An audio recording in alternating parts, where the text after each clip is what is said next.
मेरे प्यारे दोस्तों, जैसे कि आज का वीडियो टीजीटी प्रश्न पत्र 2004 का साल पेपर है, जिसमें आपको ऑनलाइन में आपको क्वेश्चन का आंसर बताया जाएगा। आप इस MP3 वीडियो में आपको केवल वॉइस सुनाई देगा। आप लीड लगाकर अपने अदर वर्क को करते हुए आप अपनी तैयारी को एक बूस्ट दे सकते हैं। इसी के साथ आज पहला क्वेश्चन हम शुरू करते हैं। जब रक्त की लाल रुधिर कणिकाओं को मतलब आरबीसी को जब रक्त की आरबीसी को जब रक्त की आरबीसी को हाइपरटोनिक सॉल्यूशन में अधपरासरणी दाब घोल में रखा जाता है तो क्या होता है। जब हम किसी ब्लड सेल को आरबीसी को अधपरासरणी दाब या हाइपरटोनिक सॉल्यूशन में रखते हैं तो क्या होगा। तो क्या होता है, तो क्या करता है कि आरबीसी की जो सेल है वह क्या करती है, सिकुड़ जाती है। आकार में वो क्या होती है, छोटी हो जाती है, सिकुड़ जाती है, क्योंकि उसमें प्लाज्मोलाइसिस हो जाता है। यह इसलिए होता है क्योंकि हाइपरटोनिक विलयन जो होता है उसकी सांद्रता क्या होती है, अधिक होती है। इसका परासरण दाब कोशिका के विलयन से अधिक होता है। तो जो हाइपरटोनिक सोल्यूशन होता है उसका परासरण दाब जो है अधिक होता है, किसकी अपेक्षा, आरबीसी की अपेक्षा। इसलिए आरबीसी के अंदर जो है क्या है, उसका वाटर मॉलिक्यूल बाहर आ जाता है, जिससे वो क्या करती है, वो उसका साइज छोटा हो जाता है। तो आरबीसी क्या होती है, सिकुड़ जाती है। जब हम हाइपरटोनिक सोल्यूशन में आरबीसी सेल को रखते हैं तो आरबी सेल जो है वह सिकुड़ जाती है। तो अगले क्वेश्चन की ओर हम लोग चलते हैं। Haemoglobin is found dissolve in the plasma of, तो कौन से इंडिविजुअल में, किस इंडिविजुअल में हीमोग्लोबिन जो है उनके प्लाज्मा में घुला हुआ होता है। किस प्राणी में जो हीमोग्लोबिन होता है इंडिविजुअल में घुला हुआ होता है, तो अर्थवार्म केचुआ में जो है उसका जो उसका हीमोग्लोबिन होता है वह किस में घुला होता है, प्लाज्मा में घुला हुआ होता है। तो हम केचुए को फेरिटिमा पोस्टुमा भी कहते हैं, फेरिटिमा पोस्टुमा जिसका साइंटिफिक नेम है। और इनका शरीर अनेक खंडों में बटा होता है जो बेलनाकार होते हैं। ठीक है, इसके बाद अगले क्वेश्चन को हम लोग देखते हैं। तो व्यक्ति का हृदय होता है, व्यक्ति का हृदय किस प्रकार का होता है। व्यक्ति का हृदय जो है मायोजेनिक होता है। मायोजेनिक मतलब पेशीजन होता है। किसी भी व्यक्ति का हृदय जो होता है वह कैसे होता है, पेशी मायोजेनिक होता है। अधिकतर जो है वर्टिब्रेट जो वर्टिब्रेट्स हैं, जैसे मेढक है, खरगोश है, मनुष्य है, सभी का हार्ट जो होता है मायोजेनिक होता है। आकशेरुकीय जंतु जो होते हैं, इनवर्टिब्रेट जो होते हैं, आकशेरुकीय जंतु जो होते हैं न्यूरोजेनिक होते हैं। कैसे होते हैं, न्यूरोजेनिक होते हैं। उनका हार्ट कैसे होता है, न्यूरोजेनिक होते हैं। जैसे इनमें आता है इनवर्टिब्रेट में, जैसे एनिलिडा, आर्थ्रोपोडा, इनका जो हार्ट होता है न्यूरोजेनिक होता है। तो अगले क्वेश्चन की ओर हम लोग चलते हैं।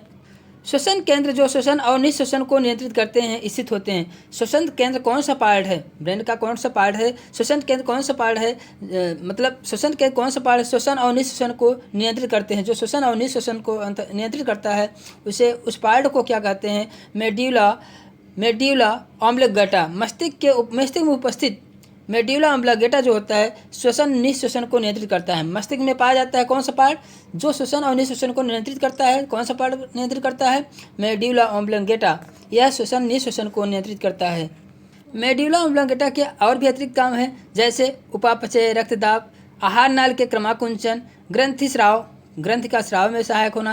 हृदय की धड़कन को नियंत्रित करना भी किसका काम है, मेड्यूला ऑब्लिंगेटा का काम है। जैसे मैंने बताया कि मेड्यूला ऑब्लिंगेटा क्या काम करता है, श्वसन निःश्वसन को नियंत्रित करता है और उपापचय, रक्तदाब, आहार नाल के क्रमाकुंचन, ग्रंथि स्राव और हृदय की धड़कनों को नियंत्रित करता है। तो और इसके अलावा जो श्वसन निःश्वसन को नियंत्रित करता है और उपापचय, रक्तदाब, आहार नाल के क्रमाकुंचन और ग्रंथि स्राव तथा हृदय की धड़कनों को क्या करता है, नियंत्रित करता है। अगले क्वेश्चन की ओर हम लोग चलते हैं।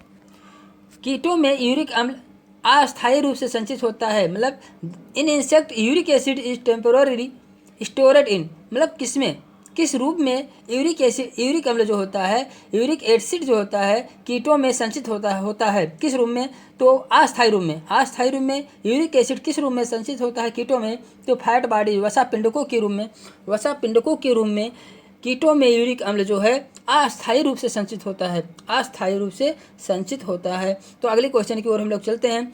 टाइडपोल के थायराइड ग्रंथ को निकाल देने पर यह क्या होता है, टाइडपोल के हम थायराइड ग्रंथ को निकाल दें तो क्या होगा, टाइडपोल के थायराइड ग्रंथ को निकाल दें तो क्या होगा।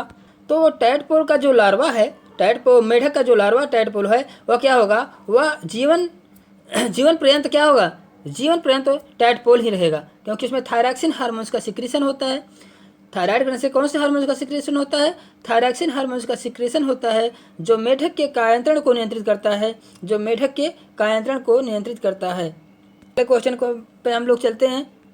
Spermatogenesis in mammalian tests control by, देखिए मैमेलियन परीक्षण में शुक्र जनन नियंत्रण किया जाता है। शुक्र जनन, शुक्राणुओं के बनने की प्रक्रिया किसके द्वारा नियंत्रित किया जाता है, शुक्राणुओं के, मतलब मैमेलियन में, स्तनधारियों या मैमेल्स में जो शुक्राणु बनते हैं उनका नियंत्रण किसके द्वारा किया जाता है, तो follicle stimulating hormones, follicle FSH hormones के द्वारा, फॉलिकल स्टिमुलेटिंग हार्मोन्स के द्वारा जो है शुक्रजनन का नियंत्रण किया जाता है, स्पर्मेटोजेनेसिस का नियंत्रण किया जाता है। इसके बाद अगले क्वेश्चन की ओर हम लोग चलते हैं।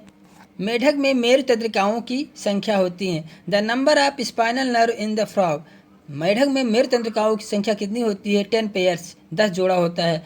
मेढक में 10 जोड़ा जो है क्रेनियल तंत्रिकाएं होती हैं, जो क्रेनियल मतलब मस्तिष्क में जो तंत्रिकाएं होती हैं वो क्रेनियल तंत्रिकाएं कहते हैं। तो कितनी होती हैं, 10 जोड़ी होती हैं, 10 पेयर्स होती हैं। तो हम प्रत्येक क्रेनियल नर्व की उत्पत्ति और प्रकृति और वितरण के बारे में बात करते हैं। जैसे पहला क्रेनियल नर्व है ऑल्फैक्टरी। ऑल्फैक्टरी की उत्पत्ति ऑल्फैक्टरी लोब से होती है, जो सेंसरी प्रकार की होती है। इसकी प्रकृति कैसे ऑल्फैक्टरी कैसे होती है, सेंसरी होती है, जो नाक और नसल चैम्बर को कंट्रोल करती है, को नियंत्रित करती है। नाक और नसल चैम्बर को यह नियंत्रित करती है। कौन से, ऑल्फैक्टरी या सेंसरी प्रकार की होती है पहली। दूसरी ऑप्टिक होती है। ऑप्टिक की एजमा से यह उत्पत्ति होती है, ये भी सेंसरी होती है। ऑप्टिक, ऑल्फैक्टरी एक ऐसी होती है, सेंसरी होती हैं। आँख की रेटिना, देखिए पहला ऑल्फैक्टरी नाक और नसल चैम्बर में को नियंत्रित करती है। दूसरा ऑप्टिक होती है जो आँख की रेटिना को नियंत्रित करती है, यह भी सेंसरी प्रकार की होती है। तीसरे क्रेनियल नर्व की बात करते हैं हम लोग, ऑकुलोमोटर। तो ऑकुलोमोटर्स जो है एक क्रूसा सेरेब्री से निकलती है और यह मोटर प्रकृति की होती है। यह क्या काम करता है, इसका क्या काम है, मसल्स ऑफ वाई वाल, मसल्स को नियंत्रित करता है। मसल को फोर मसल्स ऑफ आई बाल, मतलब हमारे आई बाल की मसल को नियंत्रित करता है ऑकुलोमोटर। आई बाल हमारे आँख की मसल्स को नियंत्रित करता है। कौन सी क्रेनियल नर्व, ऑकुलोमोटर्स, जो मोटर प्रकार की होती है। चौथी क्रेनियल नर्व की बात होती है ट्रोक्लीमोटर, ट्रोक्लियर तीसरी है, चौथी है ट्रोक्लियर। तो यह मिड ब्रेन से निकलती है, ये भी मोटर प्रकार की होती है। ये भी कैसी होती है, मोटर प्रकार की होती है। यह किसको नियंत्रित करती है, सुपेरियर ऑप्टिक सेप्टा को नियंत्रित करती है, सुपीरियर ऑप्टिक सेप्टा को नियंत्रित करती है। पांचवी क्रेनियल नर्व की बात हम लोग करते हैं, ट्राइजेमिनल जो है क्रेनियल नर्व जो होती है, यह कैसी होती है, मिक्स्ड प्रकार की होती है। यह कैसी होती है, पांचवी जो होती है मिक्स्ड, कैसी होती है, मिक्स्ड प्रकार की। अब देखिए हम लोग पहली कैसी थी, सेंसरी थी, दूसरी कैसी थी, सेंसरी थी।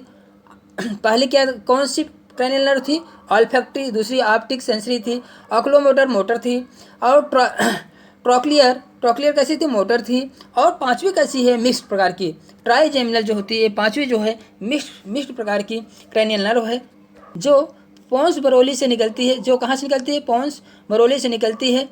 ट्राइजेमिनल जो होती है, यह 3 पार्ट में हम डिवाइड कर सकते हैं। ट्राइजेमिनल जो होती है क्रेनियल नर्व को हम 3 पार्ट में डिवाइड करते हैं, और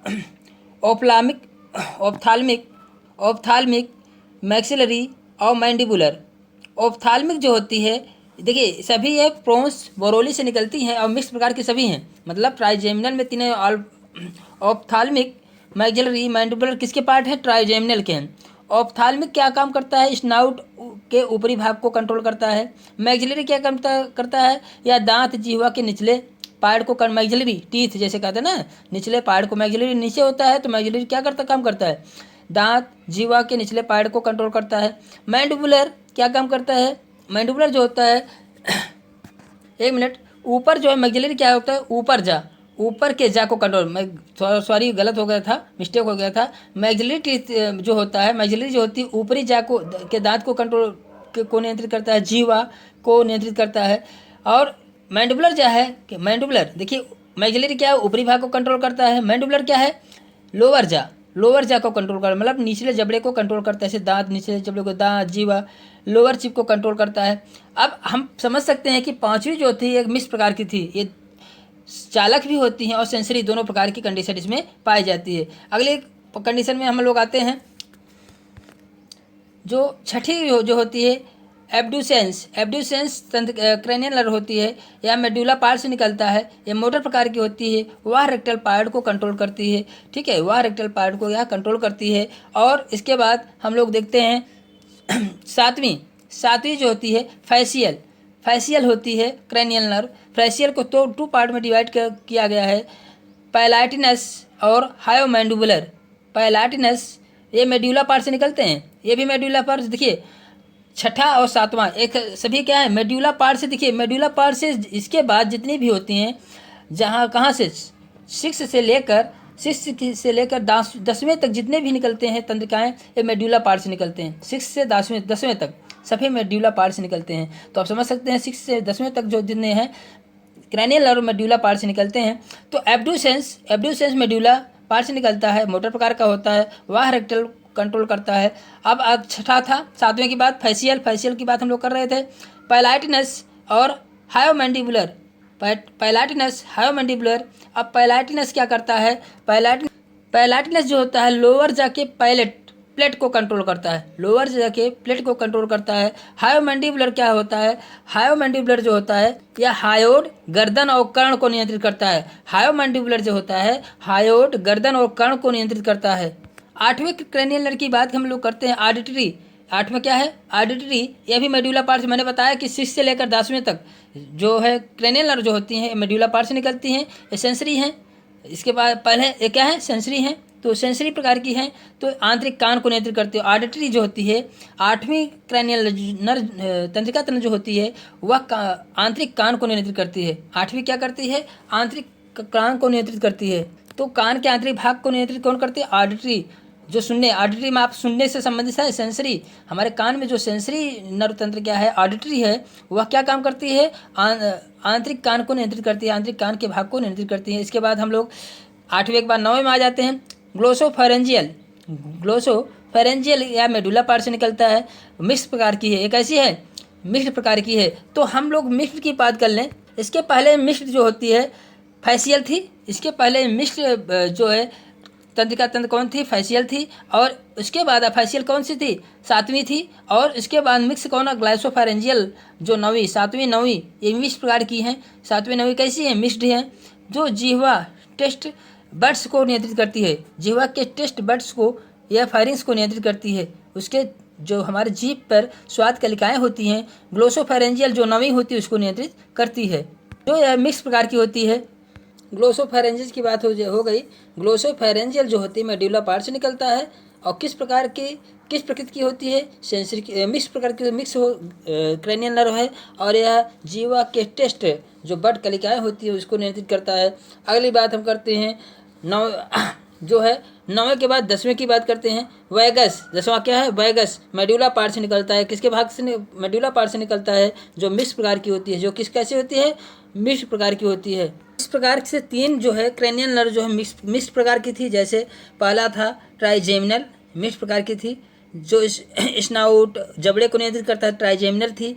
जो मिक्स्ड प्रकार की थी। वी जो 5वीं थी वो ट्राइजेमिनल, ये मिक्स प्रकार की है। और इसके बाद आता है कौन सा मिक्स प्रकार की है, ग्लोसोफेरेंजियल भी मिक्स है। जो कौन सी है, ग्लोसोफेरेंजियल जो है 9वीं है, जो मिक्स प्रकार की है। इसके बाद फैशियल मिक्स थी, मिक्स फैशियल है। तो इस प्रकार से 3 जो है नर्व क्रेनियल नर्व मिक्स प्रकार की हैं और 3 जो है सेंसरी प्रकार की हैं। 3 मिक्स प्रकार की हैं और 3 सेंसरी प्रकार की हैं। इसमें जो है 3 सेंसरी प्रकार की हैं और 4 मिक्स प्रकार की हैं। और 3 मोटर, 3 सेंसरी और 4 मिक्स प्रकार की क्रेनियल नर्व पाई जाती है। 3 सेंसरी, 3 मोटर और 4 जो है मिक्स प्रकार की, 4 जो है मिक्स प्रकार की क्रेनियल नर्व पाई जाती है। इसके बाद हम अगले क्वेश्चन पर चलते हैं। देखिए अगले क्वेश्चन की बात हम लोग करते हैं। तीसरा वेंट्रिकल पाया जाता है, किसमें तीसरा वेंट्रिकल पाया जाता है, तीसरा वेंट्रिकल पाया जाता है इनमें। तो खरगोश के मस्तिष्क में तीसरा वेंट्रिकल पाया जाता है। खरगोश के मस्तिष्क में तीसरा वेंट्रिकल या डाईएंसीफेलान खरगोश के मस्तिष्क में पाया जाता है, तीसरा वेंट्रिकल है। डाईएंसीफेलान डायमंड के आकार का होता है। डाईएंसीफेलान जो कि किस आकार का होता है, डायमंड के आकार का होता है। यह जोड़े में नहीं होता है। इसमें अग्र सिरे सेरिब्रम हेमिस्फीयर के पश्च भाग से ढका होता है। डाईएंसीफेनॉल खोखला होता है। इस गुहा को थर्ड वेंट्रिकल या डायोसिल कहते हैं। थर्ड वेंट्रिकल या डायोसिल कहते हैं। देखिए, डाईएंसीफेनॉल क्रैनियल नर्व है, किसमें पाया जाता है? खरगोश में पाया जाता है। जो तीसरा वेंट्रिकल, इसे क्यों कहा जाता है? डाईएंसीफेनॉल खोखला है, तो इसकी गुहा, जो स्पेस है इसकी गुहा जो होती है, उसको थर्ड वेंट्रिकल या डायोसिल कहते हैं। थर्ड वेंट्रिकल डायोसिल खरगोश के मस्तिष्क में पाया जाता है। तो ये डाईएंसीफेनॉल खोखला जो क्रेनियल नर्व है, इसमें जो होता क्या होता है, इसकी गुहे के भाग को, जो इसमें स्पेस होता है, इस वेंट्रिकल में जो स्पेस होता है, गुहा के भाग को जो स्पेस होता है, उसे थर्ड वेंट्रिकल या डायोसिल कहते हैं। अगले क्वेश्चन की ओर हम लोग चलते हैं। मेढक में कपाल का फर्श बनता है। देखिए, मेढक में कपाल का फर्श बनता है एक बड़ी आकार की अस्थि द्वारा। मतलब मेढक के कपाल का एक जो फर्श फ्लोर बनता है, ऊपरी भाग बनता है, एक बड़ी आकार की अस्थि द्वारा, उससे बड़ी अस्थि होती है, उसको क्या कहा जाता है? मतलब उनका कपाल जो क्रेनियल बनता है, उसके ऊपरी भाग में फर्श बनता है, फर्श में फ्लोर बनता है। तो इस क्रेनियल नर्व को जो, तो वो जो है, उसे क्या बोला जाता है? पैरास्फेनाइड। उसे क्या बोला जाता है? मेढक में कपाल का फर्श एक बड़ी टी आकार की अस्थि द्वारा बना होता है। किस आकार की? बड़ी अस्थि होती है। और किस आकार की होती है? टी आकार की अस्थि द्वारा बना होता है, जिसे क्या कहते हैं? पैरास्फेनाइड कहा जाता है। इसे क्या कहते हैं? पैरास्फेनाइड कहते हैं। पैरास्फेनाइड किस आकार की होती है? टी आकार की होती है। किस जंतु में पाई जाती है? किस में बनती है? मेढक में बनती है। क्या मेढक के फ्लोर, मतलब क्रेनियल में जो है सबसे ऊपरी भाग में पाया जाता है, ये टी आकार का होता है। कौन सी बोन्स होती है? पैरास्फेनाइड। पैरास्फेनाइड जो होती है मेढक के कपाल का फर्श बनाता है, और यह टी आकार का होता है। ठीक है, इसमें 2-3 क्वेश्चन बन जा रहे हैं, इसलिए इसको ध्यान दीजिएगा। तो इसके बाद हम लोग अगले क्वेश्चन पे चलते हैं। अगले क्वेश्चन की बात हम लोग करते हैं। कोशिकांग जिनमें एक कोशिका में वायु श्वसन होता है। कोशिकांग जिनमें एक कोशिका में वायु श्वसन होता है, उसे क्या कहते हैं? देखिए, ऐसी कौन सी कोशिकांग है जिसमें वायु श्वसन होता है, जो एरोबिक रिस्पायरेशन होता है? तो वो कौन सी कोशिका है? कोशिकांग मतलब सेल ऑर्गेनेल्स। कौन सी सेल ऑर्गेनेल्स है? कोशिकांग है तो माइटोकॉन्ड्रिया। कौन सा सेल ऑर्गेनेल्स है? माइटोकॉन्ड्रिया में, क्योंकि वहाँ पे वायु श्वसन होता है, वहाँ पे एटीपी का निर्माण होता है। क्या बनता है? एटीपी का निर्माण होता है। और किसके खाद्य पदार्थों के टूटने से? कार्बोहाइड्रेट वसा प्रोटीन का ऑक्सीकरण होता है, और इसके फलस्वरूप एटीपी बनते हैं। उसके फलस्वरूप क्या बनता है? एटीपी बनता है। किस में बनता है? माइटोकॉन्ड्रिया में बनता है। माइटोकॉन्ड्रिया को ऊर्जा गृह क्यों कहते हैं? क्योंकि यहाँ पे एनर्जी उत्पन्न होती है एटीपी फॉर्म में। ठीक है, एटीपी का निर्माण यहाँ पे एडीपी तथा अकार्बनिक फास्फेट के संयोग से होता है। ऑक्सीजन की क्रेब चक्र प्रक्रिया, देखिए ऑक्सीजन की क्रेब चक्र प्रक्रिया माइटोकॉन्ड्रिया के मैट्रिक्स में संपन्न होता है। क्रेब चक्र के जो यहाँ पे चक्र चलता है, उसे हम क्या कहते हैं? माइटोकॉन्ड्रिया में क्रेब चक्र का चलते कहते हैं, जो कहाँ पे संपन्न होता है? मैट्रिक्स माइटोकॉन्ड्रिया के किस में होता है? मैट्रिक्स में होता है। ऑक्सीकरण के इलेक्ट्रॉन अधिगमन, यहाँ पे इलेक्ट्रॉन स्थानांतरण क्रिया होती है, अधिगमन होता है। और फास्फोरीकरण की प्रक्रिया के द्वारा माइटोकॉन्ड्रिया का एक क्रिया कहाँ होती है? F1 कण में होता है। तो ऑक्सीकरण की प्रक्रिया जो होती है ऑक्सीसोम या F1 कण में होता है। तो इसके बाद हम अगले क्वेश्चन पे चलते हैं। देखिए, अब आता है अगला question. During the process of mitosis के प्रोसेस में क्या होता है? कौन सी घटना घटित होती है? उसी को बताना है। तो 2 समरूप संतत कोशिकाएं बनती है। देखिए, माइटोसिस में क्या होता है? 2 समरूप कोशिकाएं बनती है। समरूप मतलब एक ही जैसे कोशिकाएं बनती हैं। तो समसूत्री विभाजन में क्या होता है? समसूत्री विभाजन जैसे हम लोगों में क्या होता है? समसूत्री विभाजन जो होता है या सोमैटिक कोशिकाओं में होता है। सोमैटिक जनन कोशिकाओं में मियोसिस होता है। तो माइटोसिस विभाजन जो होता है, माइटोसिस विभाजन सेल डिवीजन, समसूत्री विभाजन जो होता है, यह हमारे कायिक कोशिकाओं में होता है, जो सोमैटिक कोशिकाओं में होता है। जब इनमें सेल डिवीजन होता है, तो इनमें जो 2 कोशिकाएं होती हैं, समसूत्री मतलब गुणसूत्र की संख्या बराबर होती है। इनमें दोनों कोशिकाओं में गुणसूत्र की संख्या बराबर होती है, इसीलिए 2 समरूप संतत कोशिकाएं कहते हैं हम लोग इसे। तो सूत्री विभाजन की प्रक्रिया के दौरान क्या बनते हैं? 2 समरूप संतत कोशिकाएं बनती हैं। 2 समरूप संतत कोशिकाएं बनती हैं। 2 समरूप संतत कोशिकाएं बनती हैं। अगर यदि हम इसी का अर्धसूत्री विभाजन ले लें, तो अर्धसूत्री विभाजन में क्या होता है? अर्धसूत्री विभाजन में जो है 4 पुत्री कोशिकाएं बनती हैं। वहाँ पे गुणसूत्र की संख्या मदर सेल से क्या होती है? हाफ हो जाती है। वहाँ मदर सेल से गुणसूत्र की संख्या हाफ हो जाती है। समसूत्री विभाजन में एक सेल से 2 सेल बनती हैं, लेकिन वहाँ गुणसूत्र की संख्या सेम होती है। लेकिन अर्धसूत्री विभाजन में एक सेल से 4 सेल बनती हैं, लेकिन वहाँ पे गुणसूत्र की संख्या क्या होती है? हाफ हो जाती है। मतलब मदर सेल से क्या हो जाती है? हाफ हो जाती है। तो अगले क्वेश्चन की बात हम लोग करते हैं। देखिए डीएनए और आरएनए के बीच समानता यह है, मतलब डीएनए और आरएनए के बीच क्या समानता हो सकती है, तो न्यूक्लियोटाइड के बहुलक होते हैं, अनेक न्यूक्लियोटाइड से बने होते हैं। तो यहाँ हम कह सकते हैं कि डीएनए आरएनए में ये समानता होती है कि अनेक न्यूक्लियोटाइड से बहुलक होते हैं, अनेक न्यूक्लियोटाइड के बहुलक होते हैं, दोनों अनेक न्यूक्लियोटाइड के क्या होते हैं, बहुलक होते हैं। क्या कहा जा रहा है, जब एक गुणसूत्र के दो जिन एक दूसरे के बहुत समीप हो, जब एक गुणसूत्र पर दो जिन एक दूसरे के बहुत समीप हो तो उनमें क्या होता है, क्रॉसिंग ओवर बहुत मुश्किल, मतलब क्रॉसिंग ओवर जो होता है बहुत मुश्किल से दिखाई देता है, मुश्किल से क्रॉसिंग ओवर देखा जा सकता है। लेकिन जब एक गुणसूत्र का जीन एक दूसरे के समीप नहीं होते हैं, जब एक दूसरे के समीप नहीं होते, एक गुणसूत्र में जीन जो होते हैं एक दूसरे के समीप नहीं होते हैं, या दूसरे क्रोमोसोम पर होते हैं, या समीप नहीं होते या दूसरे क्रोमोसोम पर होते हैं, तब रिकॉम्बिनेशन प्रकृति 50% होती है। तो रिकॉम्बिनेशन की प्रकृति जो होती है 50% होती है। यह दो जीन एक दूसरे के बहुत समीप हो, यदि बहुत समीप तो एक स्वतंत्र अभ्यूहन नहीं कर पाते हैं, इनमें क्रॉसिंग ओवर की कमी होती है। उनमें जब पास में हो स्वतंत्र अभ्यूहन नहीं कर पाएंगे और उनमें क्रॉसिंग ओवर की क्या होगी, कमी होगी। तो दूर होते हैं तो उनमें क्रॉसिंग ओवर की अधिकता होती है, और पास हैं जीन तो उनमें क्रॉसिंग ओवर की कमी होती है। ये प्रक्रिया देखी जाती है। तो अगले क्वेश्चन की बात हम लोग करते हैं। तो अगला क्वेश्चन जो है, अगले क्वेश्चन की बात हम लोग करते हैं। एक कोशिका में निम्नलिखित में से एक लघुत्तम कोशिकांग है, मतलब स्मॉलेस्ट ऑर्गेनल इन सेल के अंदर कौन सा सेल ऑर्गेनल्स है, तो सेल ऑर्गेनल्स कौन सा जो सबसे छोटा है, तो राइबोसोम। कोशिका के अंदर सबसे छोटा सेल ऑर्गेनल जो होता है राइबोसोम होता है। कौन सा होता है, राइबोसोम होता है। इसकी खोज पैलाडे नामक वैज्ञानिक राइबोसोम की खोज की, किस सन में की, 1955 ईस्वी में की। ये किससे बने होते हैं, राइबोसोम किससे बने होते हैं, 1955 ईस्वी में पैलाडे नामक वैज्ञानिक ने राइबोसोम की खोज की। राइबोसोम कोशिका के अंदर सबसे छोटा कोशिकांग है, और यह क्या है, राइबोन्यूक्लिक अम्ल और प्रोटीन से बने होते हैं। कैसे बने होते हैं, राइबोन्यूक्लिक अम्ल और प्रोटीन से बने होते हैं। आरएनए और प्रोटीन की उपस्थिति के कारण इन्हें राइबोन्यूक्लिक प्रोटीन कहते हैं। आरएनए और प्रोटीन की उपस्थिति के कारण इन्हें राइबोसोम को राइबोन्यूक्लियोप्रोटीन भी कहते हैं। राइबोसोम का मुख्य कार्य जो होता है, या क्या काम करता है राइबोसोम, अमीनो अम्ल के साथ प्रोटीन का संश्लेषण करता है, अमीनो अम्ल के साथ प्रोटीन का निर्माण करता है। क्वेश्चन की बात हम लोग करते हैं। वे जानवर जो समुद्र के तल में रहते हैं उन्हें क्या कहते हैं, जो समुद्र के तल बॉटम में, मतलब तली में पाए जाते हैं, नीचे पाए जाते हैं, समुद्र के तली में पाए जाते हैं, उन्हें क्या कहते हैं, उन्हें बेंथिक कहते हैं। उन्हें क्या कहते हैं, बेंथिक। नितलस्थ, हिंदी में क्या कहते हैं, नितलस्थ कहते हैं।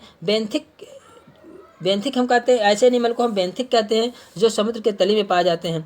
तो अगले मतलब इसी में और क्या है, बेंथिक कहते हैं। अगर अगला क्वेश्चन है, पेलाजिक किसे कहते हैं, पेलाजिक किसे कहते हैं, ऐसे जंतु जो प्लैंकटन होते हैं, जो जल में तैरते हैं, नेक्टान होते हैं, जो खुले जल झील में तैरते हैं, उसे पेलाजिक कहते हैं। पेलाजिक जो होते हैं वे खुले जल में तैरते रहते हैं। लोटिक जो होते हैं, ये जीव जंतु बहते हुए पानी में, लौटते हुए आप कह सकते हैं, टर्निंग करते हुए, मतलब घूमते हुए, मतलब लौटते हुए आप कह सकते हैं। लोटिक जंतु, जो जीव जंतु बहते हुए जल में पाए जाते हैं उन्हें लोटिक कहते हैं। जैसे नदी, स्ट्रीम आदि में पाए जाने वाले जीव जो लोटिक प्रकार के होते हैं। लेंटिक क्या है, लेंटिक जीव जो होते हैं जो स्थिर जल में पाए जाते हैं। लेंटिक जो होते हैं क्या है, लेंटिक, लोटिक जो बहते जल में पाया जाए, लोटिक मीन्स बहते हुए जल में पाया जाए, लेंटिक मीन्स स्थिर जल में पाया जाए। और पेलाजिक क्या है, या प्लैंकटन, जैसे जल में तैरने वाले, पेलाजिक जल में तैरने वाले।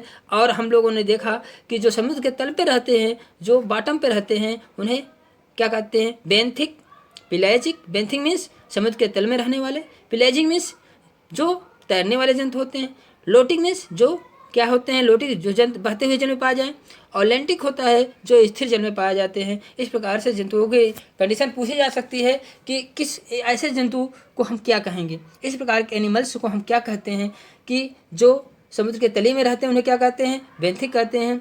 जो जीव जंतु क्या करते हैं, जल में प्लैंकटन होते हैं, प्लैंकटन जो खुले जल में रहते हैं उन्हें हम क्या कहते हैं, प्लैंकटन, पेलाजिक कहते हैं, उन्हें क्या कहते हैं, पेलाजिक कहते हैं। लोटिक क्या है, जल में जो बहते हुए जल में पाया जाए। लेंटिक क्या है, जो स्थिर जल में पाया जाए। पेलाजिक जान लीजिए कि खुले जल में पाए जाएँ, जैसे प्लैंकटन होते हैं, नेक्टान होते हैं, ये खुले जल में पाए जाते हैं। पेलाजिक कहते हैं जो समुद्र की गहराई में पाया जाए उन्हें क्या है, बेंथिक कहते हैं। और जो बहते हुए जल में पाया जाए उसे लोटिक कहते हैं, और जो स्थिर जल में पाया जाए उसे लेंटिक कहते हैं। इन सबमर्ज्ड हाइड्रोफाइट्स, जो जल में डूबे हुए पौधे होते हैं, सबमर्ज्ड हाइड्रोफाइट्स होते हैं। Which of the following is present, क्या प्रेजेंट होता है? जैसे जो जल में डूबे हुए पौधे होते हैं उनमें क्या प्रेजेंट होता है? ये एयर स्पेस पाए जाते हैं, उनके स्टेम में एयर स्पेस पाए जाते हैं। जलमग्न पौधे जो होते हैं उनमें एयर स्पेस पाए जाते हैं, ये जल के अंदर रहते हैं। प्रारंभ में इनका संपर्क तली से रहता है, तल के भाग पर रहता है, परंतु बाद में यह संपर्क टूट जाता है और जल के अंदर तैरते रहते हैं। तो इनका बाहरी वायु के, देखिए बाहर की वायु के संपर्क में नहीं रहता है। तो जो सबमर्ज पौधे होते हैं जल में डूबे हुए होते हैं, जैसे हाइड्रा है, सेराटोफिलम है, तो ये जो है हाइड्रा क्या है?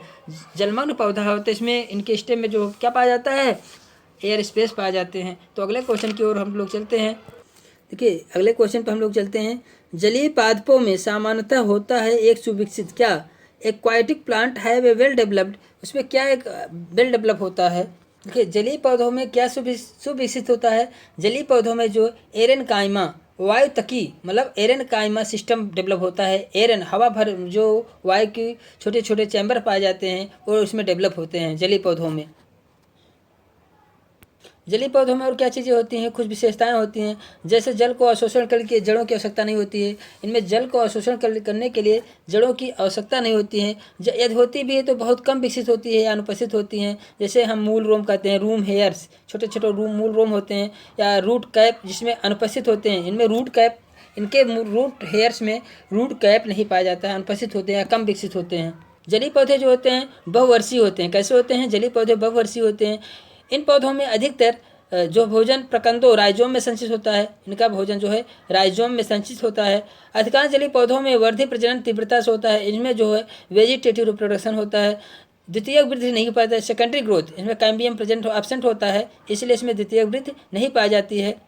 इन पौधों के ऊपर एक श्लेष्मिक आवरण होता है। इन पौधों के ऊपर श्लेष्मिक आवरण होता है, जिससे पानी में गल नहीं पाते, मतलब एक पानी में डिजॉल्व नहीं होते या पानी में इनके सड़ते नहीं हैं। तो इस प्रकार से हम समझ सकते हैं। अगले क्वेश्चन की बात हम लोग करते हैं। Sunken stomata are found in, sunken stomata किस में पाया जाता है? सनकेन स्टोमेटा जो है जीरोफाइटिक प्लांट में पाया जाता है। जो मरुद्भिद पौधे होते हैं उनमें जीरोफाइटिक स्टोमेटा पाए जाते हैं।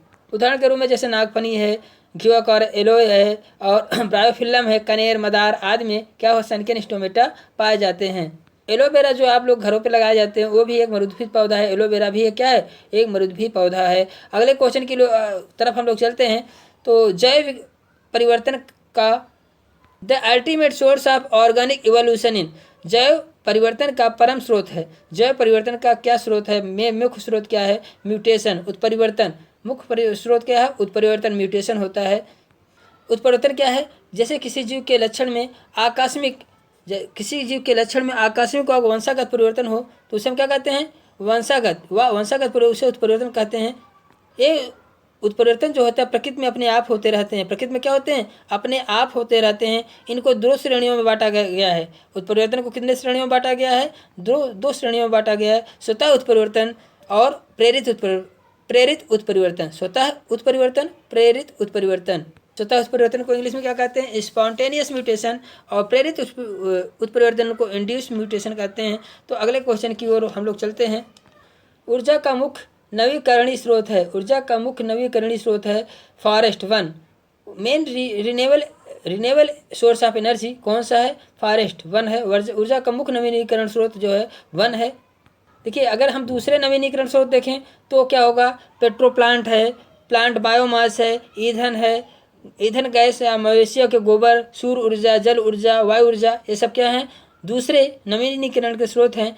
तो ऊर्जा का मुख्य नवीनीकरण स्रोत वन होता है। उसके बाद अदर भी जो नवीनीकरण स्रोत है, जैसे हम लोगों ने देखा कि जो पेट्रो प्लांट है और प्लांट बायोमास है, ईंधन गैस, मवेशियों, गोबर, सूर्य ऊर्जा, जल ऊर्जा, वायु ऊर्जा, ये सब क्या हैं? ये मुख्य नवीनीकरण ऊर्जा, इन्हें पुनः प्राप्त किया जा सकता है। तो इस प्रकार की ऊर्जा को हम नवीनीकरण ऊर्जा कहते हैं। तो वन जो है मुख्य नवीनीकरण ऊर्जा में आता है। वन जो है मुख्य में आता है, उसके बाद सेकेंडरी में सभी आते हैं। ईंधन गैस, बायोगैस, ये सब क्या सेकेंडरी में आते हैं। वन जो है मुख्य प्राथमिक है। ऊर्जा का मुख्य नवीनीकरण स्रोत है वन जो है ऊर्जा का मुख्य नवीनीकरण स्रोत होता है। अगले क्वेश्चन की तरफ हम लोग चलते हैं। सॉइल का क्षरण, भूक्षरण जो है को रोका जा सकता है। Soil erosion can be prevented by, कैसे हम रोक सकते हैं? सॉइल का इरोजन हम कैसे रोक सकते हैं? तो पौधों को क्या करते हैं? गुड प्लांट कवर, अगर हम पौधों को लगाया जाए अच्छा पौधा रोपण किया जाए, या तो उसके द्वारा हम क्या करते हैं, हम भू के क्षरण को रोक सकते हैं, सॉइल इरोजन को हम क्या करते हैं, रोक सकते हैं। अगले क्वेश्चन की तरफ हम लोग चलते हैं। कृषकों द्वारा उपयोग किए जाने वाले हरे खाद पौधे मुक्त होते हैं। देखिए, कृषकों द्वारा उपयोग किए जाने वाले हरे खाद पौधे मुक्त होते हैं। कृषकों द्वारा उपयोग किए जाने वाले हरे खाद पौधे मुख्यतः लेग्यूमिनेसी फैमिली के होते हैं, लेग्यूमिनेसी कुल के होते हैं। इस कुल में बहुत से सारे पौधे केवल खेत में नाइट्रोजन की मात्रा बढ़ाने के यूज में आते हैं। देखिए, लेग्यूमिनेसी का पौधा क्या होता है, यह नाइट्रोजन फिक्सेशन के काम में हेल्प करता है। तो इनकी जड़ें में जो है राइजोबियम बैक्टीरिया पाया जाता है, जो नाइट्रोजन को फिक्सेशन करता है। तो इस प्रकार से हम कह सकते हैं कि कृषकों द्वारा उपयोग में किए जाने वाले हरे खाद के पौधे मुक्त होते हैं। तो आप लेग्यूमिनेसी फैमिली लगाएंगे, क्योंकि इनमें सहजीवी नाइट्रोजन फिक्सेशन बैक्टीरिया पाए जाते हैं, जो नाइट्रोजन को फिक्स करते हैं। तो इसलिए हम कह सकते हैं कि कृषकों द्वारा उपयोग किए जाने वाले हरे खाद वाले पौधे कौन हैं, तो लेग्यूमिनेसी कुल के होते हैं। तो अगले क्वेश्चन की ओर हम लोग चलते हैं। जैसे क्राटोलेरिया जुन्सिया, ट्राइकोनेला, फेनल ग्रेसियम आदि। तो लेग्यूमिनेसी मेन है। कुछ पौधे अगर नाम दे दिया जाए, साइंटिफिक नेम दिया जाए, तो आप उसको भी जानते रहिए। तो क्रोटोलेरिया जुन्सिया और ट्राइकोनेला, फेनल ग्रेसियम ये आदि हैं। वाणिज्यिक पैमाने पर विकसित पहला जैव कीटनाशी था। पहला कौन सा जैव कीटनाशी है, तो क्विनीन है। क्विनीन जो होता है वाणिज्यिक पैमाने पर जो फर्स्ट बायो इंसेक्टिसाइड, पहला कौन सा ऐसा बायो इंसेक्टिसाइड है developed on A commercial scale. कौन सा बायो इंसेक्टिसाइड है, तो कौन सा डेवलप किया, क्विनीन। क्या क्विनीन जो होता है पहला, जबकि डीडीटी ये सब बाद में आए। तो क्विनीन जो होता है पहला बायो इंसेक्टिसाइड है। क्विनीन का उपयोग दवा के रूप में होता है, जिसके द्वारा मलेरिया का उपचार किया जाता है। डीडीटी का विस्तारित नाम, डीडीटी का अगर फुल फॉर्म पूछा जाए, डाइफेनिल ट्राइक्लोरोएथेन। देखिए डाइफेनिल ट्राइक्लोरोएथेन, डाइफेनिल ट्राइक्लोरोएथेन। यह रंगहीन, स्वादहीन, गंधहीन होता है, या कीटों को मारने की दवा के रूप में उपयोग में लाया जाता है। यूरिया में नाइट्रोजन की मात्रा होती है। यूरिया में नाइट्रोजन की मात्रा जो होती है 46% होती है, 46% होती है। यूरिया में नाइट्रोजन की मात्रा कितनी होती है, 46% होती है। जबकि अगर आपसे पूछा जाए वायुमंडल में नाइट्रोजन की कितनी मात्रा होती है, तो 78% होता है। पौधे वायुमंडलीय नाइट्रोजन का उपयोग नहीं करते हैं। नाइट्रोजन स्थिरीकरण की क्षमता केवल कुछ नाइट्रोजन स्थिरीकरण जीवाणु और नीले हरे शैवालों में पाया जाता है। वायुमंडलीय नाइट्रोजन को ये जीवाणु जो होते हैं कार्बनिक नाइट्रोजन में परिवर्तित कर देते हैं। नाइट्रोजन को सामान्यतः मृदा का ही नाइट्रेट के, देखिए नाइट्रोजन को जो है ये जीवाणु जो होते हैं या नीले हरे शैवाल जो होते हैं नाइट्रेट फार्म में बदल देते हैं, और पौधे जड़ों के रूप में नाइट्रेट के रूप में पौधे से जो जमीन से नाइट्रोजन को प्राप्त करते हैं। तो अगले क्वेश्चन की ओर हम लोग चलते हैं। एक दलहन फसल उगाई जाती है दो अनाज फसलों के बीच में। इसकी किसकी क्षतिपूर्ति के लिए जब एक लेग्यूमिनेसी पौधा को उगाया जाता है किसी दो अनाजों के बीच में, तो ऐसा क्यों किया जाता है, क्योंकि भूमि में नाइट्रोजन की कमी को पूर्ति के लिए। यदि उस भूमि में नाइट्रोजन की कमी पूर्ति हो जाए, क्योंकि इससे जो है सहजीवी जो जीवाणु है नाइट्रोजन को उपलब्ध करा देते हैं, और उस मिट्टी में नाइट्रोजन की कमी की पूर्ति हो जाती है। इस प्रकार से हम अगले क्वेश्चन की ओर तक चलते हैं। निम्नलिखित में से कौन सा एक शैवाल है, कौन सा इसमें शैवाल है, जैसे एप्पल मॉस ये शैवाल नहीं है। एरिस मॉस, आयरिस मास जो होता है, आयरिस मास जो होता है शैवाल है। क्लब मास के इसमें आयरिस मास जो होता है क्या है, एक शैवाल है। आयरिस मास जो है एक सवाल है। जबकि रेंडियर काई, इसमें रेंडियर काई दिया है। रेंडियर काई जो है एक लाइकेन है। रेंडियर काई, रेंडियर मास अगर कहा जाए, रेंडियर मास या क्या है, लाइकेन है। और क्लब मास क्या है, टेरिडोफाइट लाइकोपोडियम जिसे हम कहते हैं। लाइकोपोडियम को क्या कहते हैं, क्लब मास कहते हैं। तो टेरिडोफाइट्स है, तो टेरिडोफाइट्स जैसे क्लब मास को कहते हैं, और रेंडियर मास लाइकेन है। जबकि शैवाल क्या है इसमें, आयरिस मास जो है यह क्या है, शैवाल है। The cell which undergoes reduction division is called, वह सेल जो रिडक्शन डिवीजन करती है उसे क्या कहते हैं, मायोसाइट्स। MIOCYTE मियोसाइट्स कहते हैं। जिसमें रिडक्शन डिवीजन होता है मियोसाइट्स सेल्स कहते हैं, उन्हें हम क्या कहते हैं, मियोसाइट्स सेल कहते हैं। क्या होता है, एक सेल से कितनी सेल बनती है, अगुणित सेलें 4 सेल बनती हैं। कितनी बनती हैं, 4 सेल बनती हैं, जो सेक्स ऑर्गन्स में एक क्रियाएं घटित होती हैं। ठीक है, तो अगले क्वेश्चन की बात हम लोग करते हैं। एक पारितंत्र में अजैव घटक है। Abiotic component in an ecosystem is, abiotic component कौन सा है जो इकोसिस्टम में पाया जाता है? तो एबायोटिक कंपोनेंट अजीव घटक, एबायोटिक कंपोनेंट में क्या होते हैं, अजीव घटक आते हैं। तो इसमें से जो है वाटर, जल क्या है, एबायोटिक कंपोनेंट है। अगर हम एबायोटिक कंपोनेंट की बात करें तो और भी हैं कि एबायोटिक कंपोनेंट 3 श्रेणियों में हम कर सकते हैं, 3 श्रेणियों में बांट सकते हैं। जैसे अकार्बनिक पदार्थ जो है एबायोटिक कंपोनेंट, अकार्बनिक कौन कौन है, जल है, लवण है। लवण में जैसे calcium, potassium, magnesium, potash, nitrogen, sulphur, ये लवण है। और गैसें कौन कौन से हैं, ऑक्सीजन, नाइट्रोजन, कार्बन डाइऑक्साइड और हाइड्रोजन और अमोनिया, ये सब क्या है, गैसें हैं। अगर अदर कार्बनिक पदार्थ की बात हम करें, ये तो क्या है, अकार्बनिक पदार्थ है, जल, लवण और गैसें, ये क्या है, अकार्बनिक पदार्थ जो है एबायोटिक कंपोनेंट्स हैं। और यदि हम कहें आपसे कि कार्बनिक पदार्थ कौन कौन से होते हैं, एबायोटिक कंपोनेंट्स में कार्बनिक पदार्थ कौन कौन से होते हैं, तो प्रोटीन, कार्बोहाइड्रेट, लिपिड, यूरिया या ह्यूमस, ये सब क्या है, कार्बनिक पदार्थ हैं। भौतिक अगर कहा जाए, फिजिकल कंपोनेंट्स, एबायोटिक कंपोनेंट्स कौन कौन से, प्रकाश, ताप, हवा, विद्युत आदि। एपीफाइट्स वे पौधे हैं जो अन्य पौधों पर इसके लिए बढ़ते हैं। एपीफाइट्स वे पौधे हैं जो अन्य पौधों पर किसके लिए, एपीफाइट्स जो प्लांट होते हैं, epiphytes are plant that grow on other plant for, किस लिए उन पर होते हैं एपीफाइट प्लांट, हम उन्हें इसीलिए कहते हैं कि वो क्या करते हैं, एपीफाइट प्लांट जो होते हैं वो क्या काम करते हैं, आश्रय, वहाँ पर शरण लेते हैं, दूसरे पौधों के ऊपर क्या आश्रय लेते हैं। प्लांट दूसरे पौधों पर किस लिए रहते हैं, आश्रय के लिए रहते हैं। वे अपना भोजन क्या करते हैं, स्वयं बना लेते हैं। ये पौधे कहाँ पाए जाते हैं, उष्णकटिबंधीय वर्षावनों में मिलते हैं। जैसे आर्किड, इसमें हवा में लटकती हुई जड़ें मिलती हैं। आर्किड का पौधा जो होता है हवा में लटकती हुई इनकी जड़ें होती हैं। इनमें विशेष प्रकार का उत्तक, बेला मेन उत्तक मिलता है। यह वायुमंडल की अर्धता को अवशोषित करके पानी की आवश्यकता को पूर्ण करता है, पानी की आवश्यकता को पूर्ति करता है, सारी चीज़ों को ले लेता है। लेकिन जिस पौधे के ऊपर रहता है वहाँ वह केवल आश्रय लेता है, उससे क्या आश्रय लेता है। इस प्रकार से हम अगले क्वेश्चन पर चलते हैं।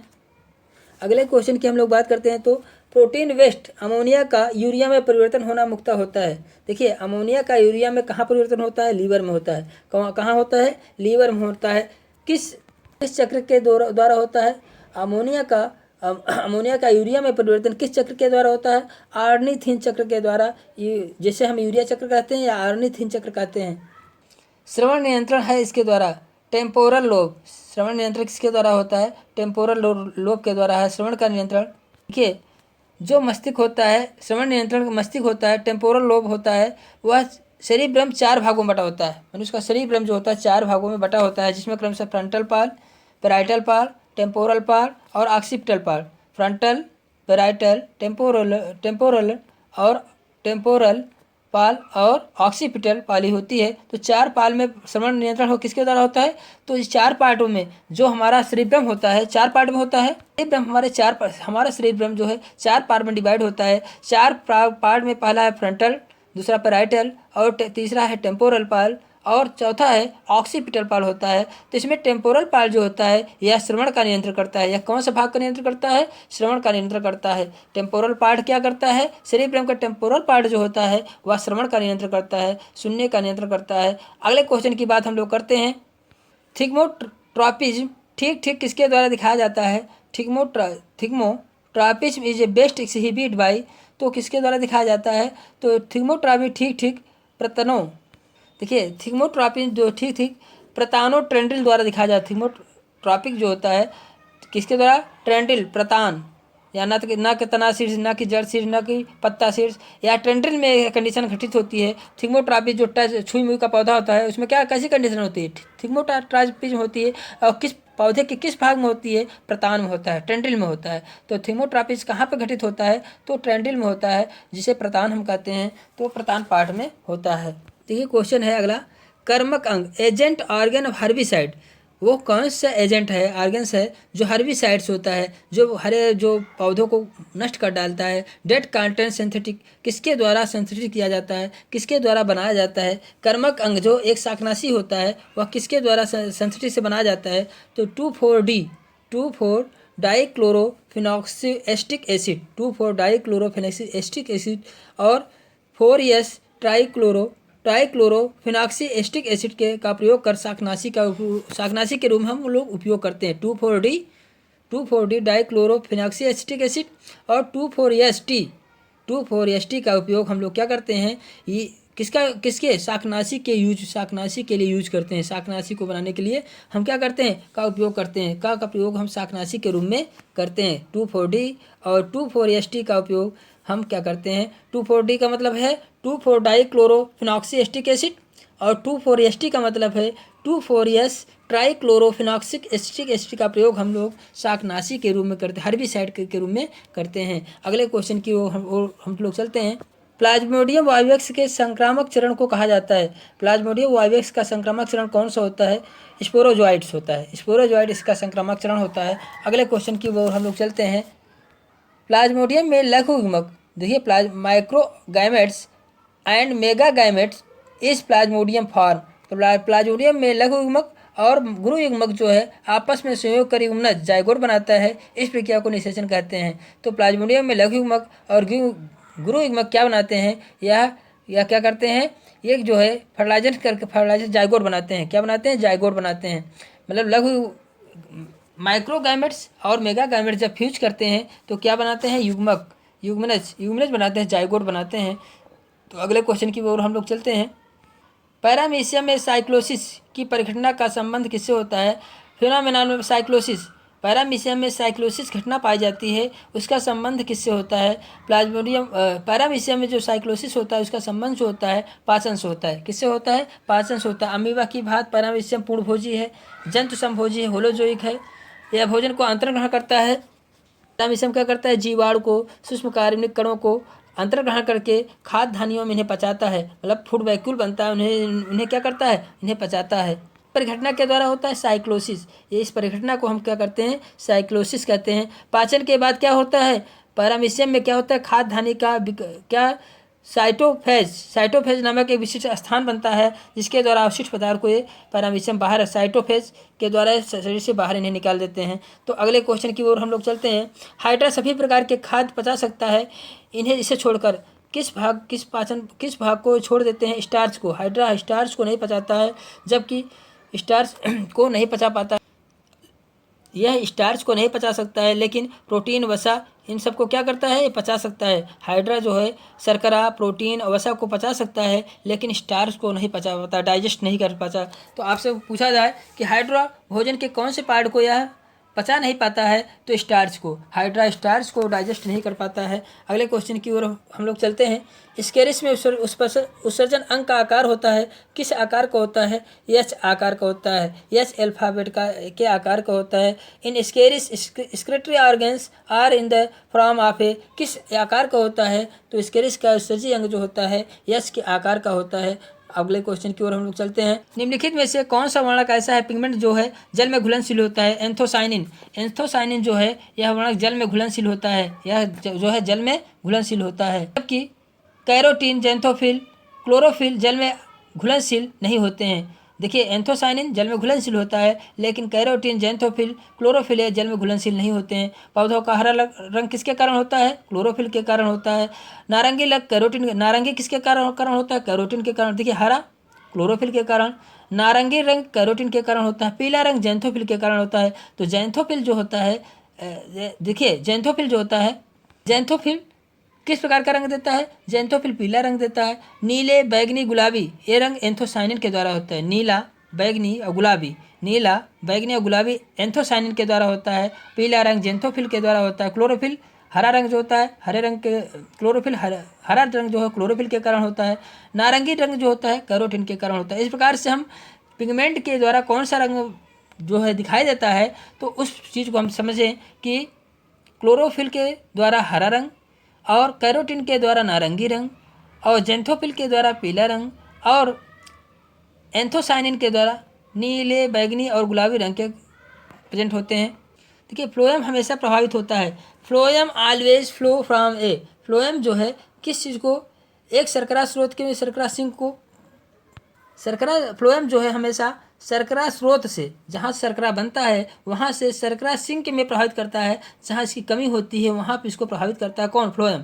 फ्लोएम जहाँ शर्करा बनता है वहाँ से शर्करा फ्लोएम स्रोत से फ्लोएम सिंक में प्रभावित करता है। फ्लोएम का मुख्य कार्य पौधों में हरे भागों से निर्मित भोज्य पदार्थ को दूसरे भागों में स्थानांतरित करता है। जहाँ पे भोजन बनता है, जहाँ पे स्रोत है, और सिंक जहाँ पे कमी है वहाँ पे पहुँचाने का काम कौन करता है? फ्लोएम करता है भोजन को। और इसे ऊतक बास्ट भी कहते हैं। इसे हम क्या कहते हैं? ऊतक बास्ट भी कहते हैं। इनके 4 प्रकार की कोशिकाएं होती हैं। इनमें 4 प्रकार की कोशिकाएं होती हैं। फ्लोएम में 4 प्रकार की कोशिकाएं होती हैं। कौन कौन सी? सिव एलिमेंट, चालनी अवयव, सख companion cell, phloem parenchymas, phloem parenchymas, phloem fibre, इस प्रकार की सेल इनमें पाई जाती हैं। स्लाइवा हैज़ द एंजाइम, लार में होता है। देखिए लार में कौन सा एंजाइम होता है? लार में जो होता है टाइलिन एंजाइम होता है। लार में टाइलिन एंजाइम पाया जाता है जो स्टार्च को पॉलीसेक्राइड से ऑलिगोसेक्राइड में बदल देता है। तो टाइलिन एंजाइम क्या? स्टार्च को पचाता है। पेप्सिन क्या है? देखिए पेप्सिन क्या, स्टार्च की बात हो गई। पेप्सिन एंजाइम किसको पचाता है? पेप्सिन जो प्रोटीन को पचाता है, पेप्टोन में बदल देता है। रेनिन क्या होता है? रेनिन दूध के केसिन को ठोस अम्लीय दही में बदल देता है। ट्रिप्सिन और काइमोट्रिप्सिन, देखिए ट्रिप्सिन क्या करता है? या प्रोटीन को पेप्टोन में या अमीनो अम्ल में तोड़ देता है। तो हम लोगों ने देखा रेनिन क्या बचाता है? रेनिन दूध के प्रोटीन को बचाता है, पेप्सिन भी प्रोटीन को बचाता है, ट्रिप्सिन भी प्रोटीन को बचाता है, और हमारा टाइलिन जो होता है यह किसको बचाता है? स्टार्च को बचाता है जो मुख में बनता है। ठीक है, इसके बाद हम अगले क्वेश्चन की ओर चलते हैं। स्वर रज्जु पाया जाता है। ओकल कॉर्ड अकर इन, ओकल कॉर्ड कहाँ पाया जाता है? जहाँ से आवाज़ आती है जो स्वर रज्जु होता है वो कहाँ पाई जाती है? लैरिंग्स में, कंठ में पाई जाती है। कहाँ पाई जाती है? लैरिंग्स में पाई जाती है। देखिए इसमें से क्वेश्चन, अगले क्वेश्चन की बात हम लोग करते हैं। तो इसमें क्या है? निम्नलिखित में से किसमें पेशी दीवार नहीं होती है? इसमें किसमें पेशी दीवार नहीं पाई? कैपिलरी, देखिए कैपिलरी होती है। जो कैपिलरी होती है सबसे पतली केशिका होती है, जो केशिका होती है, ब्लड की केशिका होती है, उनमें क्या होता है? उनमें जो है कोई पेशी दीवार नहीं होती, उनमें कोई पेशी दीवार नहीं होती है। जबकि धमनी, आर्टरी, सिरा, वेन में दीवार, मस्क्यूलर वाल पाई जाती है, मस्क्यूलर वाल पाई जाती है। लेकिन केशिका जो होती है एक सेल लेयर की बनी होती है, 1 सेल लेयर की बनी होती है। जबकि धमनी, सिरा में क्या पाई जाती है? इसमें मस्क्यूलर वाल पाई जाती हैं, जबकि कैपिलरी में नहीं, केशिका में नहीं पाई जाती है। ठीक है, इसके बाद अगले क्वेश्चन की ओर हम लोग चलते हैं। देखिए कार्डी टेंडनी पाई जाती हैं। Chordae tendineae are found in, chordae tendineae कहाँ पाई जाती है? कार्डी टेंडनी जो होती है हृदय के निलय में पाई जाती है। कार्डी टेंडनी क्या होती है? मसल्स पार्ट होता है जहाँ कार्डी टेंडनी हृदय के निलय में पाए जाते हैं। इसकी संरचना क्या होती है? फाइकर्ड होती है, फाइकर्ड्स होती है। इसमें पैपिलरी पेशियाँ से निकलती हैं, ये पैपिलरी पेशियों से निकलती हैं, वाल्व तक जाती हैं। कहाँ तक जाती हैं? वाल्व, जहाँ वेंट्रल वाल्व होते हैं, वेंट्रिकल्स वाल्व होते हैं, वहाँ तक जाती हैं और वाल्व तक जाती हैं। यह टेंडरी वाल्व संतुलन अवस्था में बनाए रखती है। यह टेंडरी वाल्व को यह संतुलन में बनाए रखती हैं, वाल्व तक जाती हैं और टेंडनी वाल्व संतुलित अवस्था में बनाए रखती हैं। इसको टेंडनी वाल्व जो होती है, कार्डी टेंडनी किसे कहते हैं? जो हृदय के निलय में पाई जाती है और यह वाल्व के संतुलन बनाए रखते हैं, वाल्व को संतुलित बनाए रखते हैं। निम्नलिखित में से किस एक का कोई मध्यस्थ पोषक नहीं है? देखिए स्केरिस का कोई मध्यस्थ पोषक नहीं है, अर्थात स्केरिस स्तनियों की आंत का एक पोषती परजीवी है जो स्तनियों में पाया जाता है। जबकि प्लाज्मोडियम, टेपवार्म, लिवर फ्लूक का जीवन चक्र कैसे होता है? डाइजेंटिक होता है। लिवर फ्लूक भी 2 इंडिविजुअल में पाया जाता है, प्लाज्मोडियम भी, टेपवार्म भी, और इनका द्विपोषी डाइजेंटिक लाइफ साइकिल होता है। लेकिन स्केरिस का केवल एक ह्यूमन या एक ही स्पीसीज में पाया जाता है, स्तनियों में। स्केरिस स्तनियों में पाया जाता है। तो इनका क्या होता है? स्केरिस क्या होते हैं? ये इनका केवल एक मध्यस्थ पोषक होता है, नहीं, एक कोई मध्यस्थ पोषक नहीं होता। इनका कोई मध्यस्थ, एक का कोई मध्यस्थ पोषक नहीं होता, मतलब कोई दूसरा मध्यस्थ पोषक नहीं होता है। तो मतलब सेकेंडरी होस्ट नहीं होता है, यहाँ हम कह सकते हैं उसका कोई सेकेंडरी होस्ट नहीं होता, एक ही होस्ट होता है, तो उसे हम क्या कहते हैं? कोई मध्यस्थ पोषक नहीं होता है स्केरिस का। जबकि टेपवार्म, लिवर फ्लूक, प्लाज्मोडियम, इन सब का क्या है? मध्यस्थ पोषक होते हैं। अगले क्वेश्चन की बात हम लोग करते हैं, अगले क्वेश्चन की बात करते हैं। तो देखिए, which of the following cell is earthworm play a role similar to the liver of vertebrate?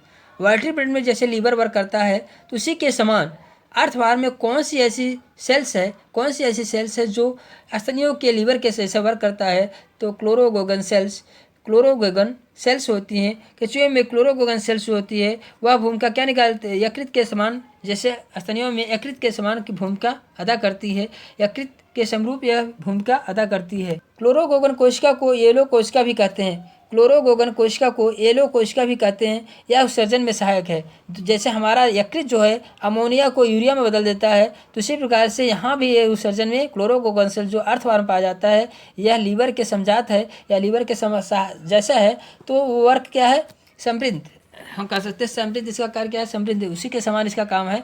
तो क्लोरोगोगन सेल जो होता है यह किसमें उत्सर्जन में सहायक है, जैसे हम लोगों का लीवर होता है, हमारे लीवर के समरूपता सादृश्यता प्रदर्शित करता है। ठीक है, अगले क्वेश्चन की बात हम करते हैं। मैल्पिघियन ट्यूबुल्स आर, मैल्पिघियन ट्यूबुल्स किसमें पाया जाता है, हम जानते हैं कि मैल्पिघियन नलिकाएं जो होती हैं किसमें पाई जाती हैं, कीटों का उत्सर्जी अंग है, किसका उत्सर्जी अंग है, कीटों का उत्सर्जी अंग है। ठीक है, मैल्पिघियन नलिकाएं कीटों या आर्थ्रोपोडा कह सकते हैं, कीट कहें या आर्थ्रोपोडा का उत्सर्जी अंग है। ज्वाला कोशिकाएं प्लेटीहेलमिन्थेस का है, ज्वाला कोशिकाएं किसके उत्सर्जी अंग हैं, ज्वाला कोशिकाएं प्लेटीहेलमिन्थेस में उत्सर्जी अंग होते हैं। अगली बात है नेफ्रीडिया किसका है, एनीलिडा का उत्सर्जी अंग है, नेफ्रीडिया किसका है, एनीलिडा का है। रेनेट कोशिकाएं किसका उत्सर्जी अंग है, इसके हेलमिन्थेस का है। देखिए, रेनेट कोशिकाएं इसके हेलमिन्थेस, नेफ्रीडिया, एनीलिडा, ज्वाला कोशिकाएं प्लेटीहेलमिन्थेस और मैल्पिघियन नलिकाएं कीट या आर्थ्रोपोडा कह सकते हैं। केबर का अंग मोलास्का का उत्सर्जी अंग है, केबर का अंग किसका उत्सर्जी अंग है, मोलास्का का है। कॉक्सल ग्रंथियां, कॉक्सल क्रस्टेशियन प्राण का उत्सर्जी अंग है, कॉक्सल ग्लैंड जो होती है, कॉक्सल ग्लैंड जो होती है वह क्रस्टेशियन या प्राण का उत्सर्जी अंग है। क्लोरोगोगन कोशिकाएं केचुआ का उत्सर्जी अंग है। इस प्रकार से हम इतने सेल्स की बात, इतने क्वेश्चन आपको बन सकते हैं इसमें से। क्लोरोगोगन कोशिकाएं केचुए का, कॉक्सल ग्रंथि या प्राण क्रस्टेशियन का जो उत्सर्जी अंग है, केबर का अंग मोलास्का संघ का उत्सर्जी अंग है, नेफ्रीडिया एनीलिडा का उत्सर्जी अंग है, नेफ्रीडिया। रेनेट की कोशिकाएं एस्के हेलमिन्थेस, एस्के हेलमिन्थेस का रेनेट की कोशिकाएं, रेनेट की कोशिकाएं एस्के हेलमिन्थेस में क्या है, स्केरिस जैसे आता है। ज्वाला कोशिकाएं प्लेटीहेलमिन्थेस का उत्सर्जी अंग है। मैल्पिघियन नलिकाएं आर्थ्रोपोडा या कीट का उत्सर्जी अंग है। इसके बाद अगले क्वेश्चन की हम लोग बात करते हैं।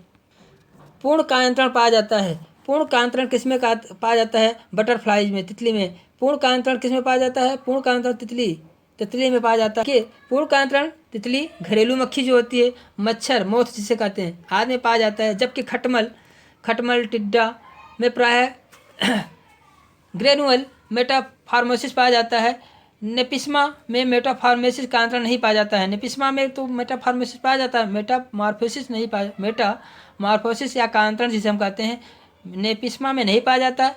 देखिए, ग्रास टिड्डा, जैसे टिड्डा है, एफिड्स है, इनमें जो है मेटामॉर्फोसिस पाया जाता है, खटमल। जबकि खटमल, ग्रास हॉपर जिसे हम टिड्डा कहते हैं, एफिड्स में प्रायः ग्रेजुअल मेटामॉर्फोसिस, ग्रेजुअल मेटामॉर्फोसिस किस में पाया जाता है, खटमल, ग्रास हॉपर जिसे हम टिड्डा कहते हैं, एफिड्स में पाया जाता है। और जबकि पूर्ण कांतरण किस में होता है, पूर्ण कांतरण घरेलू मक्खी, तितली, मच्छर जिसे मोथ्स कहते हैं, इसमें पाया जाता है पूर्ण कांतरण। और ग्रेजुअल मेटामॉर्फोसिस खटमल, ग्रास हॉपर, एफिड्स में पाया जाता है। और नेपिस्मा में जो है मेटामॉर्फोसिस नहीं पाया जाता है। अगले क्वेश्चन की हम लोग बात करते हैं। Cowper's gland is present in, Cowper gland is present in, Cowper ग्रंथ होती है इनमें, इसमें किसमें पाई जाती है, काउपर ग्लैंड किसमें पाई जाती है, तो खरगोश में, रैबिट्स में पाई जाती है। काउपर ग्लैंड किसमें पाई जाती है, खरगोश में। काउपर ग्रंथि जो होती है मादा खरगोश, किस खरगोश में पाई जाती है, मादा खरगोश में पाई जाती है। मादा खरगोश में एक जोड़ी बार्थोनिल ग्रंथि या काउपर ग्रंथि पाई जाती है, जो वेस्टिब्यूल के पृष्ठीय दीवार में धसी होती है। तो मादा खरगोश में बार्थोनिल ग्रंथि पाई जाती है, जिसे हम काउपर ग्रंथि कहते हैं, तो मादा खरगोश में पाई जाती है। काउपर ग्रंथि जो होती है वेस्टिब्यूल के पृष्ठीय दीवार में धसी होती है, वेस्टिब्यूल के पृष्ठीय दीवार में क्या होती है, धसी होती है। वह कौन सा जानवर है जो शत्रुओं से बचने के लिए अपना सिर रेत में दबा लेता है, वह कौन सा जानवर है जो शत्रुओं से बचने के लिए अपना सिर रेत में दबा लेता है, तो शुतुरमुर्ग है। शुतुरमुर्ग जो है या शत्रुओं से बचने के लिए अपना सिर जो है रेत में दबा लेता है। अगले क्वेश्चन की बात हम लोग करते हैं।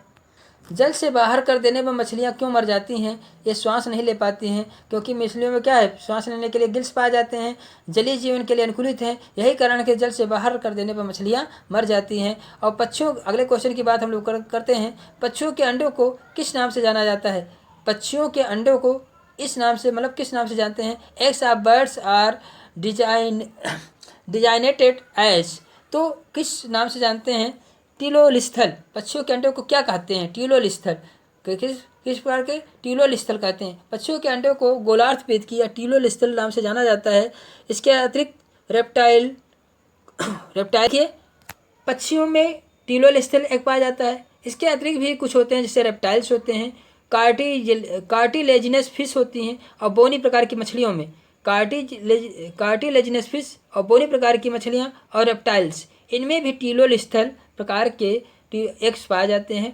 तो आप कह सकते हैं पक्षियों में, रेप्टाइल्स में, कार्टिलेजिनस और बोनी प्रकार की मछलियों में भी टीलोलिस्थल एक पाया जाता है। अगले क्वेश्चन की हम लोग बात करते हैं। देखिए अगला क्वेश्चन है, मैमेलियन थाइमस का संबंध, थाइमस ग्लैंड होती है मैमेलियन में, उसका संबंध किससे होता है? मैमेलियन का थाइमस का संबंध किससे होता है? तो ये प्रतिरक्षात्मक कार्य से संबंध होता है, इम्यूनोलॉजिकल फंक्शन से होता है। हमारे बॉडी में या ह्यूमन के बॉडी में या क्या करता है, थाइमस ग्लैंड जो होता है यह प्रतिरक्षात्मक इम्यून सिस्टम को मजबूत करता है। मैमेलियन थाइमस का प्रमुख कार्य प्रतिरक्षात्मक कार्य से है, क्योंकि लिम्फोसाइट का उत्पादन करता है। या क्या काम करता है? लिम्फोसाइट का उत्पादन करता है, जिन्हें हम क्या कहते हैं? प्रतिरक्षी पदार्थों के संश्लेषण की प्रेरणा है। यहाँ से प्रतिरक्षी पदार्थ बनते हैं या उनकी प्रेरणा प्राप्त होती है या वहाँ से बनते हैं। तो प्रारंभिक जो है प्रतिरक्षी तंत्र कहाँ से डेवलप होता है? थाइमस से होता है, जो प्रतिरक्षी तंत्र का निर्माण करता है, इम्यून सिस्टम का फॉर्मेशन करता है। आपसे कहते हैं थाइमस ग्लैंड का मुख्य क्या काम है, मैमेलियन के थाइमस ग्लैंड का क्या कार्य है? तो यह प्रतिरक्षात्मक इम्यूनोलॉजिकल फंक्शन करता है। अगले क्वेश्चन की बात हम लोग करते हैं। Haversian canals are present in the, Haversian canal किस में पाई जाती हैं? हैवर्सियन कैनाल बोन में पाई जाती है, जहाँ पे आरबीसी का निर्माण होता है, डब्ल्यूबीसी का निर्माण होता है। तो ब्लड सेल्स का निर्माण जहाँ पे हैवर्सियन नलिका कहाँ पाई जाती है? तो बोन्स में पाई जाती है, अस्थियों में पाई जाती हैं।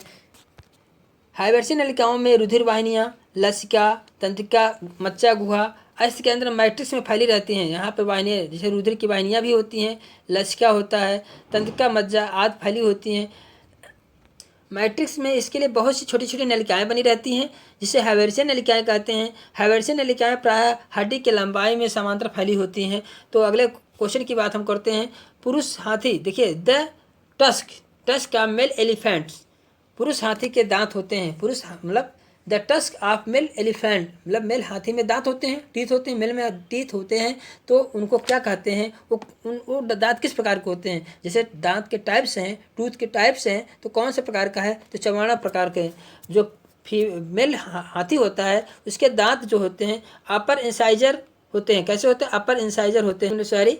तो जो मेल हाथी का दांत होता है अपर इंसाइजर होता है। किसे? अपर, ऊपरी कृंतक दांत होते हैं, ऊपरी कृंतक इंसाइजर दांत होते हैं। हाथी का कौन सा दांत बाहर आता है? इंसाइजर कृंतक दांत होता है, ठीक है। मेल हाथी का दंत फार्मूला पूछा जाए 1003/003 है, 1003/003 होता है। तो ये आप समझ सकते हैं। तो अगले क्वेश्चन की बात हम लोग करते हैं। वह विटामिन जो साधारण मानव द्वारा पेशाब में से निकाल दिया जाता है, तो जो जल में घुलनशील होगा वही यूरिन के द्वारा बाहर आता है। वैसे विटामिन जो जल में घुलनशील होंगी वो यूरिन से बाहर आती हैं। तो इसमें से जो विटामिन सी है, जल में घुलनशील विटामिन है, जो मानव के पेशाब के द्वारा शरीर से बाहर आता है, यूरिन के द्वारा शरीर से बाहर आता है, विटामिन सी और बी। तो यहाँ पे सी दिया है केवल, तो यहाँ पे सी है। अगर बी भी होता है तो बी भी आप शरीर से बाहर यूरिन के द्वारा निकाला जाता है। इसका स्रोत क्या है? नींबू, संतरा, मौसमी, आलू, टमाटर, हरी मिर्च, इन सब में विटामिन सी पाए जाते हैं। तो इसका दूसरा नाम क्या है? स्कारबिक एसिड। विटामिन सी को दूसरा नाम क्या बोलते हैं? स्कारबिक एसिड बोलते हैं।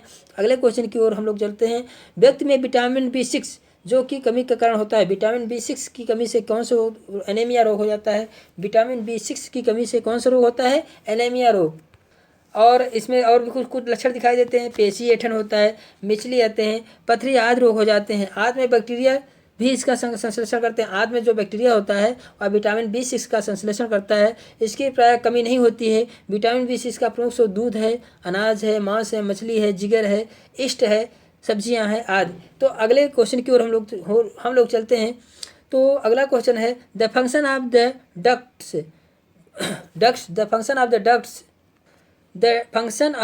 Ducts choledochus is to carry. अब हिंदी में हम लोग देखें, मेल पित्तवाहिनी का कार्य इसे ले जाना है। मेल पित्तवाहिनी का कार्य इसे ले जाना है। तो पित्तवाहिनी का काम क्या है? पित्तवाहिनी जो होता है कोलियोडक्ट्स जो होता है, कोलियोडक्ट्स जो होता है, मेल पित्तवाहिनी जो होता है, यह पित्त को, बाइल जूस को ले जाने का काम करता है। पित्तवाहिनी किसको ले जाएगा? पित्त को ले जाएगा। तो पित्तवाहिनी जो है पित्त को ट्रांसफर करने का काम करता है, ले जाने का काम करता है। अगले क्वेश्चन देखिए, पित्त का निर्माण पित्तवाहिनी में, पित्ताशय में होता है, गाल ब्लैडर में होता है, और यह कहाँ तक जाता है? डिओडिनियम, ग्रहणी तक पहुँचाया जाता है। यकृत में पित्तरस का निर्माण होता है। देखिए, यकृत में पित्तरस का निर्माण होता है और पित्ताशय में रखा जाता है, और पित्तरस का भंडारण पित्ताशय में होता है। यकृत में पित्तरस बनता है और पित्ताशय में इसको संचित किया जाता है, और पित्ताशय में मूल मूत्र, देखिए, मूल पित्तवाहिनी द्वारा ग्रहण किए जाते हैं। देखिए, पित्ताशय से मूल पित्तवाहिनी द्वारा ग्रहणी में पहुँचाया जाता है। पित्तवाहिनी के द्वारा पित्ताशय से पित्त को कहाँ पहुँचाया जाता है? ग्रहणी के में पहुँचाया जाता है। अगले क्वेश्चन की बात हम लोग करते हैं।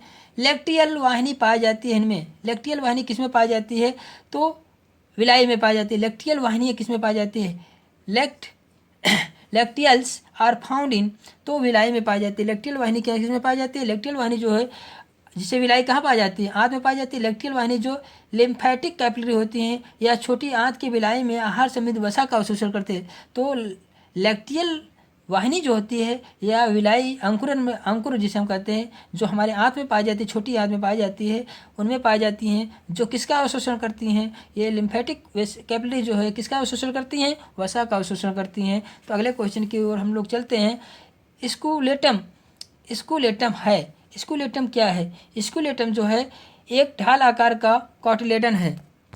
स्कूलेटम है, स्कूलेटम एक ढाल के आकार का कॉटिलेडान होता है। कॉटिलेडान बीजपत्र होता है, जिसे हम बीजपत्र कहते हैं।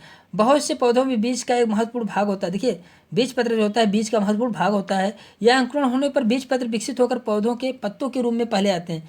बीजपत्र विकसित होकर पौधों के पहले पत्तों का रूप धारण कर लेते हैं। एक है बीजपत्र पहले आकर पत्तों के रूप में धारण कर लेते हैं। इसी को क्या कहा जाता है? स्कूलेटम, स्कूलेटम कहते हैं। बीजपत्र जो पत्तों के रूप में धारण कर लेते हैं, इसे कॉटिलेडन, तो इसी को हम क्या कहते हैं? स्कूलेटम कहते हैं। स्कूलेटम क्या है?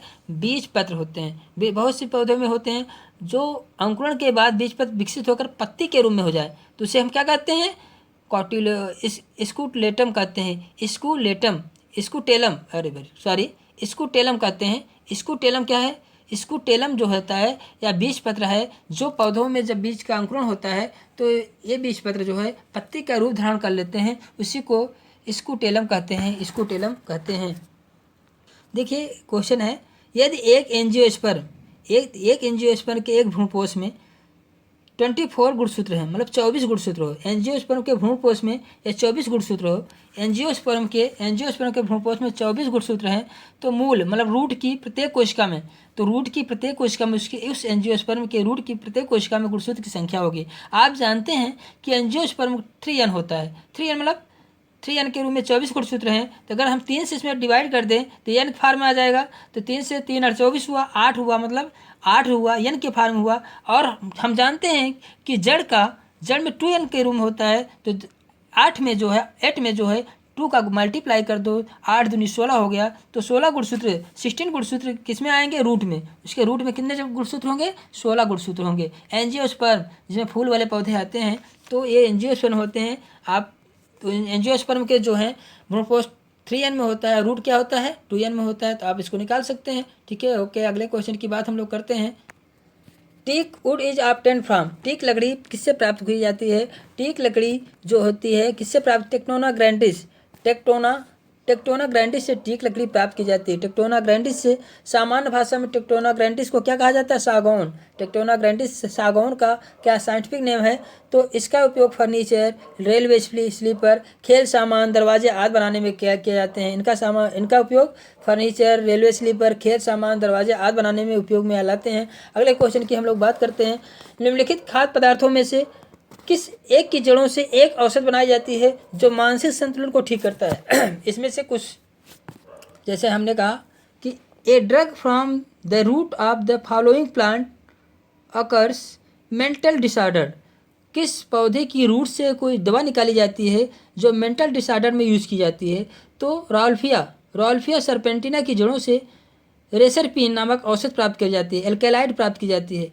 रेसरपिन, देखिए, रॉल्फिया सरपेंटिना की जड़ से रेसरपिन नामक औषध प्राप्त की जाती है, एल्केलाइड प्राप्त की जाती है, जो मानसिक संतुलन low blood pressure, chronic mental नामक बीमारियों को निजात पाने के लिए यूज किया जाता है। तो आप जान गए कि मेंटल बीमारी में किसकी जड़ से रेस्पिन नामक औषध एल्केलाइड औषध प्राप्त होती है। रोल्फिया सर्पेंटाइना के जड़ से रेसरपिन नामक एल्केलाइड प्राप्त होती है, जो मानसिक रोग में इलाज में यूज किया जाता है। तो अगले क्वेश्चन की बात हम लोग करते हैं। निषेचन के बाद बीजावरण विकसित होता है इनसे। देखिए, निषेचन के बाद, निषेचन हो जाने के बाद बीज का आवरण किससे बनता है? तो अध्यावरण से, इंटेगुमेंट से। अध्यावरण, बीज के आवरण इंटेगुमेंट से बनता है बीज का आवरण। और पार्ट को हम लोग देते हैं। बीजांड से क्या बनता है? बीज बनते हैं। बीजांड से क्या बनता है? बीज बनता है। वह गूदेदार परत से सैक्रोटेस्टा बनता है। सैक्रोटेस्टा का निर्माण होता है। बीजांड का न्यूसेलस से अंडाकार, न्यूसेलस से अंड द्वार की तरफ एक शुष्क पतली टोपी नुमा संरचना बनती है। बीजांड का न्यूसेलस से बीज अंड द्वार की तरफ एक शुष्क, देखिए न्यूसेलस से क्या बनता है? बीजांड क्या है? न्यूसेलस से अंड द्वार की तरफ एक शुष्क पतली टोपी नुमा संरचना बनती है। न्यूसेलस से ये बनती है। तो इसके बाद हम लोग अगले क्वेश्चन की बात करते हैं। देखिए, द्वितीयक जाइलम की नई परत होती है किसके बीच? संवहनी कैम्बियम के ठीक अंदर। संवहनी कैम्बियम के ठीक अंदर जो है द्वितीयक जाइलम की नई परत होती है। द्वितीयक जाइलम की नई परत होती है। द्वितीयक जाइलम की नई परत कहाँ होती है? संवहनी कैम्बियम के ठीक अंदर होती है। संवहन पुल जो होते हैं दो घेरों में होते हैं। संवहन पुल जो है, संवहन पुल दो घेरों में मिलते हैं। बाहरी घेरे के संवहन पुल छोटे और भीतरी घेरे के बड़े होते हैं। बाहरी घेरे के संवहन पुल छोटे होते हैं और भीतरी घेरे के बड़े होते हैं। संवहन पुल में जाइलम और फ्लोएम मिलते हैं। जाइलम और फ्लोएम मिलते हैं। कैम्बियम न होने के कारण ये बंद संवहन पुल कहलाते हैं। अगर कैम्बियम एब्सेंट है, नहीं पाया जा रहा है, तो बंद प्रकार के संवहन पुल हो गए। और बाहरी घेरे में संवहन पुल स्क्लेरन कायमा में धसे रहते हैं। बाहरी घेरे में जो संवहन पुल होते हैं स्क्लेरन कायमा में धसे होते हैं। स्क्लेरन कायमा सेल्स के अंदर धसे होते हैं। भीतरी घेरे वाले संवहन पुलों का स्क्लेरन कायमा, भीतरी घेरे वाले संवहन पुलों का संवहन पुल जो वेस्कुलर बंडल जो होते हैं पर स्क्लेरन कायमा की बंडल शीथ होती हैं। बंडल शीथ, भीतरी घेरे वाले संवहन पुल पर स्क्लेरन कायमा की बंडल शीथ होती हैं। संवहन पुल जो होते हैं संयुक्त होते हैं, इनके कोलेटरल होते हैं। कार्टेक्स, एंडोडर्मिस, पेरीसाइकल, पिथ अलग अलग नहीं होते हैं। पिथ जो होते हैं अलग अलग नहीं होते हैं, इनमें सेम एक में ही होता है। अगले क्वेश्चन की ओर हम लोग चलते हैं। पेड़ों में धस्से घेरे में बहते, देखिए द ट्रंक ऑफ ट्री, देख क्वेश्चन है, the trunk of tree increase in girth. जब उनका ट्रंक का, जैसे ट्रंक ऑफ ट्री जो धड़ होता है उनका गले जैसे, मतलब जो धड़ होता है उनका पेड़ का, उसके डिवीजन के द्वारा माइटोटिस एक्टिविटी के द्वारा उनमें ग्रोथ होता है। तो विभोज्योतकी, तो क्या होता है? तो धड़, the trunk of the tree increase, मतलब जो पौधा का ऊपरी भाग बढ़ता है, ग्रोथ करता है, ग्रिथ मतलब उनकी चौड़ाई बढ़ती है। Because the mitotic activity of, तो एक्टिव वहाँ पे किस प्रकार की सेल होती है? मेरिस्टेमेटिक टिश्यू होते हैं। मेरिस्टेमेटिक टिश्यू होने के कारण उनके धड़ के घेरे धीरे धीरे बढ़ते रहते हैं। और विभोज्योति ऊतक में माइटोसिस विभाजन के कारण पेड़ों के धड़ घेरे में बढ़ते हैं। पेड़ों के धड़ जो घेरों में बढ़ते हैं। मेरिस्टेमेटिक टिश्यू कुछ विशेष स्थानों पर पाए जाते हैं, जो तीन निम्फ मुख्य हैं: शीर्ष विभोज्योतक, एपिकल मेरिस्टेमेटिक और इंटरकैलरी मेरिस्टेमिक, अंतर्विष्ट विभोज्योतक और पार्श्व विभोज्योतक। लेटरल मेरिस्टम पाया जाता है। तो शीर्षस्थ और अंतर्विष्ट विभोज्योतक के कारण पौधों की लंबाई और शाखाओं में वृद्धि होती है। शीर्षस्थ और अंतर मतलब एपिकल और इंटर कैलरी जो ग्रोथ होती है उससे पौधों की लंबाई और शाखाओं में वृद्धि होती है। और पार्श्व लेटरल जो होता है, लेटरल विभोज्योतक के फलस्वरूप जड़ और तने की मोटाई में वृद्धि होते हैं। लेटरल जो मेरिस्टेमेटिक होती है जड़ तथा तने की मोटाई में वृद्धि होती है। और शीर्षस्थ अंतर्विष्ट जो होती है इसके द्वारा पौधों की लंबाई और शाखाओं में वृद्धि होती है। तो इसके बाद अगले क्वेश्चन की बात हम लोग करते हैं। टाइलोसिस होता है इनमें। टाइलोसिस किसमें होता है? सेकेंडरी जाइलम में, द्वितीयक जाइलम में। टाइलोसिस किसमें बनता है? द्वितीयक जाइलम में टाइलोसिस फॉर्मेशन होता है, पादपों में पाया जाता है। इसकी संरचना क्या होती है? जाइलम में गुब्बारे के समान हो जाती है, उभार उत्पन्न हो जाता है, से द्वितीयक जाइलम। इसका निर्माण द्वितीयक जाइलम द्वारा होता है। द्वितीयक जाइलम में गुब्बारे के जैसे स्ट्रक्चर बन जाती है, उसी को हम क्या कहते हैं? टाइलोसिस कहते हैं। तो अगले क्वेश्चन पर हम लोग आते हैं। पेरीडर्म इंक्लूड, पेरीडर्म क्या रखता है? पेरीडर्म क्या रखता है? तो कार्क कैम्बियम। पेरीडर्म क्या रखता है? Cork cambium, cork and secondary cortex periderm रखता है। तो पेरीडर्म कार्क कैम्बियम और द्वितीय कार्टेक्स से मिलकर बने होते हैं। पेरीडर्म जो होता है कार्क कैम्बियम और द्वितीय कार्टेक्स से मिलकर बने होते हैं। द्वितीयक वृद्धि, देखिए पेरीडर्म इज इंक्लूड। पेरीडर्म में क्या क्या पाया जाता है? Cork cambium, cork secondary cortex, cork cambium, cork and secondary cortex. देखिए पेरिडर्म का एक कैसे बनता है, अब इसकी बात हम करें। पेरिडर्म में इतना सब पाई जाती है, कार्क कैम्बियम, कार्क और द्वितीयक कार्टेक्स पाया जाता है। अब पेरिडर्म कैसे बनता है, पेरिडर्म जो होता है या कार्टेक्स, देखिए कार्क पेरिडर्म जो है द्वितीयक वृद्धि में द्वितीयक जाइलम, देखिए जब द्वितीयक वृद्धि होती है, द्वितीयक जाइलम और द्वितीयक फ्लोएम से बनने से त्वचा की मोटाई बढ़ती है। द्वितीयक वृद्धि में द्वितीयक जाइलम द्वितीयक फ्लोएम के बनने से तने की मोटाई बढ़ती है। द्वितीयक जाइलम द्वितीयक फ्लोएम जब बनते हैं तो तने की मोटाई बढ़ती है। इस नए ऊतकों के बनने से परिध के ऊतकों का दबाव बढ़ता है, बाहरी ऊतकों में जो क्या होता है दबाव पड़ता है, जिसके फलस्वरूप एपिडर्मिस वह त्वचा जो है फट जाती है, कहीं कहीं कट जाती है। पौधे को बाहरी त्वचा जो कहीं कहीं पर कट जाती है परिध के ऊतकों की रक्षा के लिए। अब क्या होता है, जो परिध के ऊतक होते हैं उसकी रक्षा के लिए क्या होता है, पेरिडर्म का निर्माण होता है। पेरिडर्म जैसे मैंने कहा, पेरिडर्म किससे किससे बन गया, कार्क कैम्बियम, कार्क और सेकेंडरी कार्टेक्स से मिलकर बना होता है। तो पेरिडर्म का निर्माण जो होता है किसके ऊतकों की रक्षा के लिए, पौधों के ऊतकों की रक्षा के लिए, पौधों की ऊतकों की रक्षा के लिए बनता है। तो इसे हमको पेरेन्काइमा, देखिए जाइलम की जाइलम व द्वितीयक फ्लोएम के बनने से तने की मोटाई बढ़ती है। अब ये तने की मोटाई बढ़ रही है, क्या उस पर दबाव उत्पन्न होता है बाहरी लेयर एपिडर्मिस पे, एपिडर्मिस की त्वचा कहीं कहीं फट जाती है, उसकी रक्षा के लिए पेरिडर्म का निर्माण होता है। उसकी रक्षा के लिए क्या होता है, तो कार्टेक्स और अन्य ऊतक के पेरेन्काइमा, कार्टेक्स पौधों के कार्टेक्स और अन्य ऊतक के पेरेन्काइमा कोशिकाओं में विभाजन की क्षमता आ जाती है। जब देखिए क्या होता है, उनकी त्वचा कहीं कहीं फट जाती है तो वहाँ के कार्टेक्स और अन्य ऊतक पेरेन्काइमा कोशिकाएं जो होती हैं, अन्य पेरेन्काइमा कोशिकाएं जो होती हैं उनमें विभाजन की क्षमता आ जाती है। वहाँ की कार्टेक्स और अन्य पेरेन्काइमा कोशिकाओं में विभाजन की क्षमता आ जाती है, जिसके द्वारा कार्क कैम्बियम या फेलोजन बनता है। कार्क कैम्बियम कहिए या फेलोजन बनता है। कार्क कैम्बियम से पेरिडर्म बनती है। कार्क कैम्बियम से क्या बनती है, या फेलोजन कहो या कार्क कैम्बियम कहो, फेलोजन से या कार्क कैम्बियम से क्या बनता है, पेरिडर्म बनता है। देखिए कार्टेक्स की ऊतकों से क्या बना, कार्टेक्स ऊतकों से कार्क कैम्बियम और फेलोजन बना, और फेलोजन से कार्क कैम्बियम में पेरिडर्म बनती है। पेरिडर्म किससे बने हैं, कार्क कैम्बियम और द्वितीयक कार्टेक्स से मिलकर बने होते हैं। तो अगले क्वेश्चन की बात हम लोग करते हैं। जब एक बीज को अंकुरण के लिए उपयुक्त स्थिति में रखा जाए तो यह प्रक्रिया किसके द्वारा जल बीज आवरण में प्रवेश करता है, कौन सी क्रिया होती है जो बीज में जल इंटर करता है, इम्बिशन अंतः शोषण की क्रिया के द्वारा जल बीज के अंदर जाते हैं। अंतः शोषण क्रिया के द्वारा बीज में जल का प्रवेश होता है। फेनाइल मर्क्यूरिक एसिड का छिड़काव किया जाता है। फेनाइल मर्क्यूरिक एसिड का छिड़काव रिडक्शन ऑफ ट्रांसपायरेशन रिडक्शन को रोकने के लिए किया जाता है, मतलब वाष्पोत्सर्जन की कमी लाता है। अगर हम फेनाइल मर्क्यूरिक एसिड का छिड़काव कर दें पौधों पर तो वहाँ वाष्पोत्सर्जन की क्रिया कम होगी। जैसे पौधों में पानी को बचाना है तो हम इसका छिड़काव कर दें तो पानी का वाष्पोत्सर्जन नहीं होता है, तो यह छिड़काव करने पर वाष्पोत्सर्जन कमी होती है। इसके अलावा एब्सिसिक अम्ल, एस्प्रिन आदि के छिड़काव से वाष्पोत्सर्जन की कमी होती है। कुछ और भी हैं जैसे एब्सिसिक अम्ल, एस्प्रिन आदि के छिड़काव से भी वाष्पोत्सर्जन की कमी होती है। अगले क्वेश्चन की बात हम लोग करते हैं। प्रकाश संश्लेषण का पहला कदम प्रकाश संश्लेषण का पहला कदम क्या होता है, सबसे फर्स्ट में कंडीशन क्या होती है, प्रकाश के एक फोटान द्वारा क्लोरोफिल के एक इलेक्ट्रॉन का उत्तेजन होना।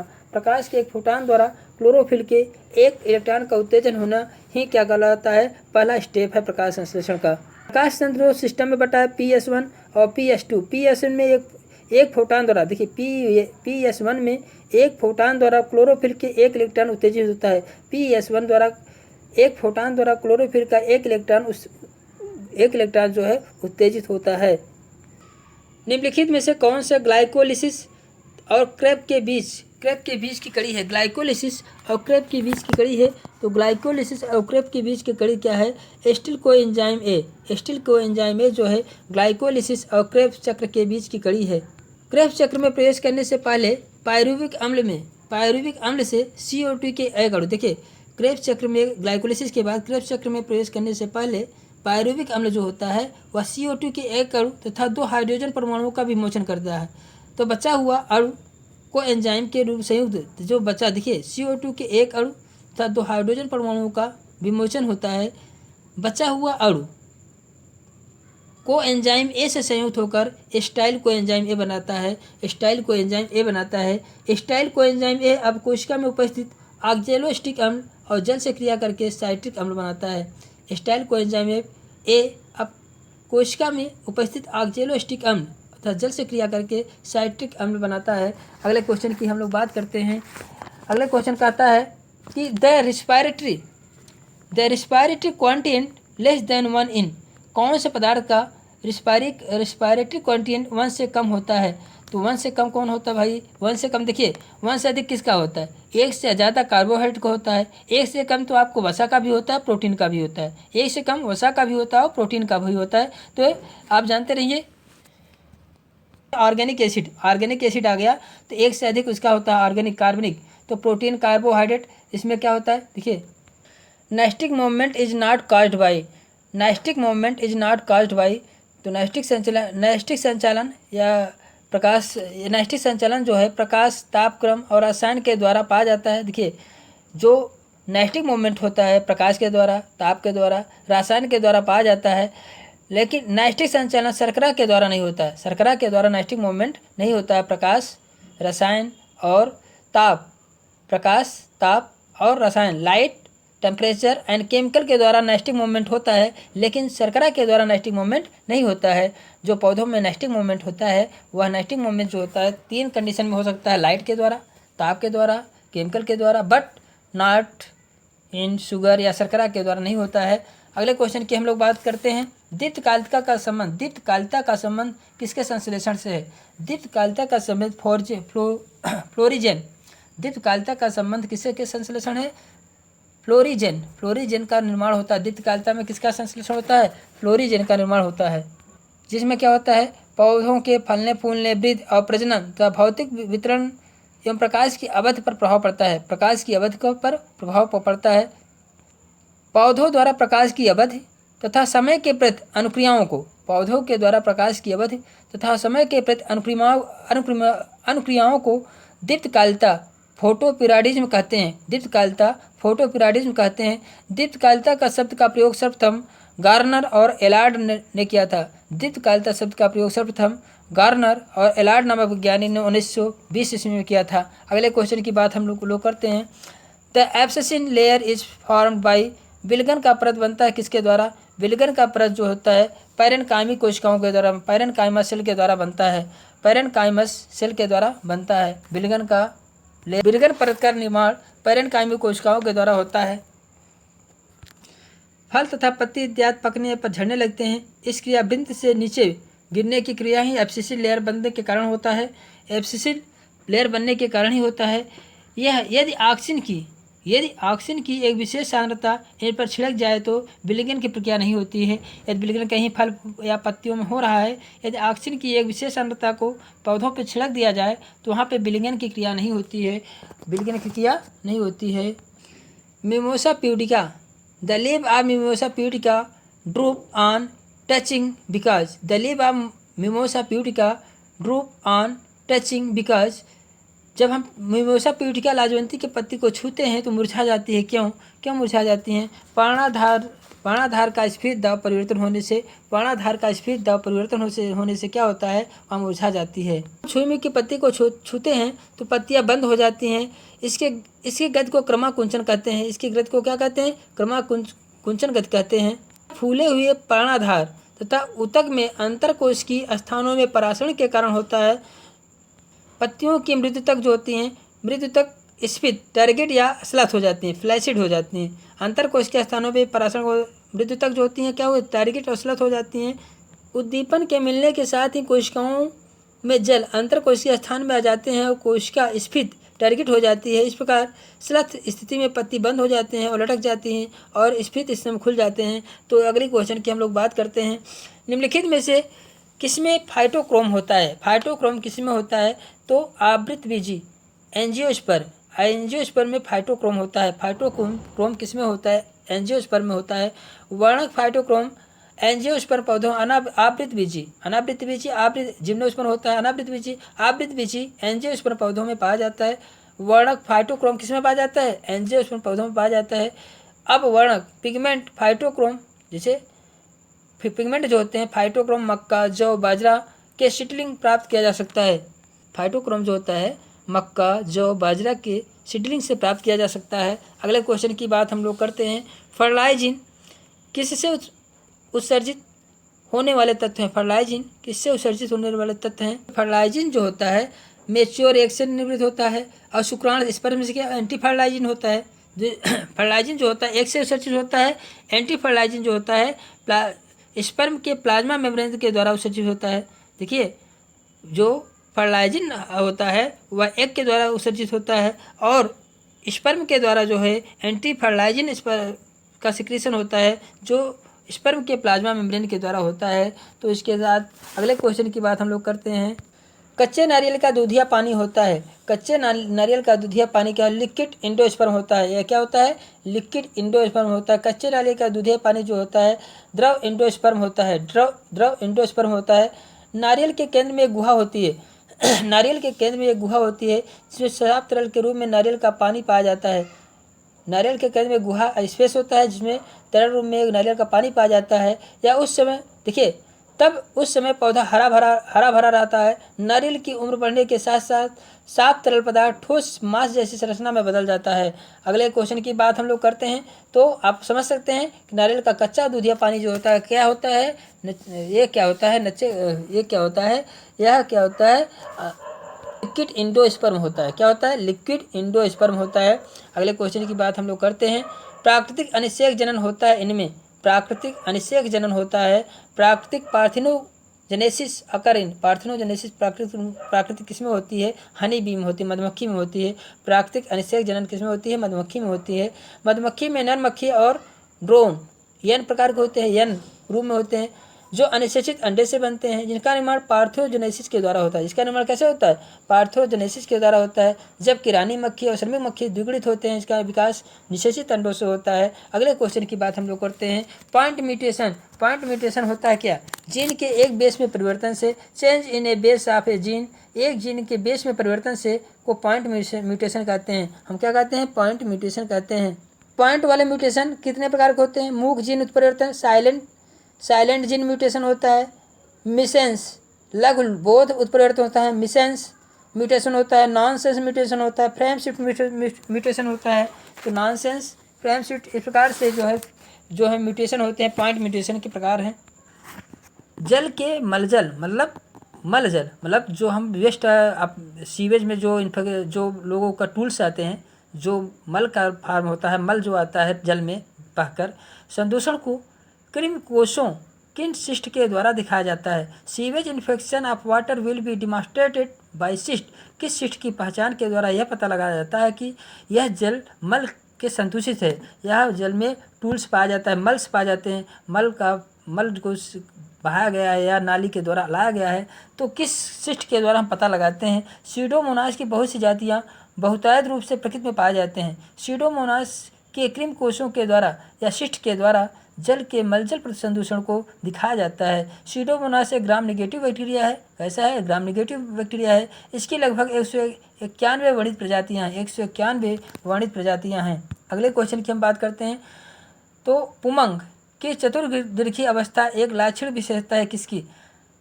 पुमंग एंड्रोसियम जो होता है कि चतुर्दीर्घी अवस्था एक लाक्षणिक विशेषता है किसकी है?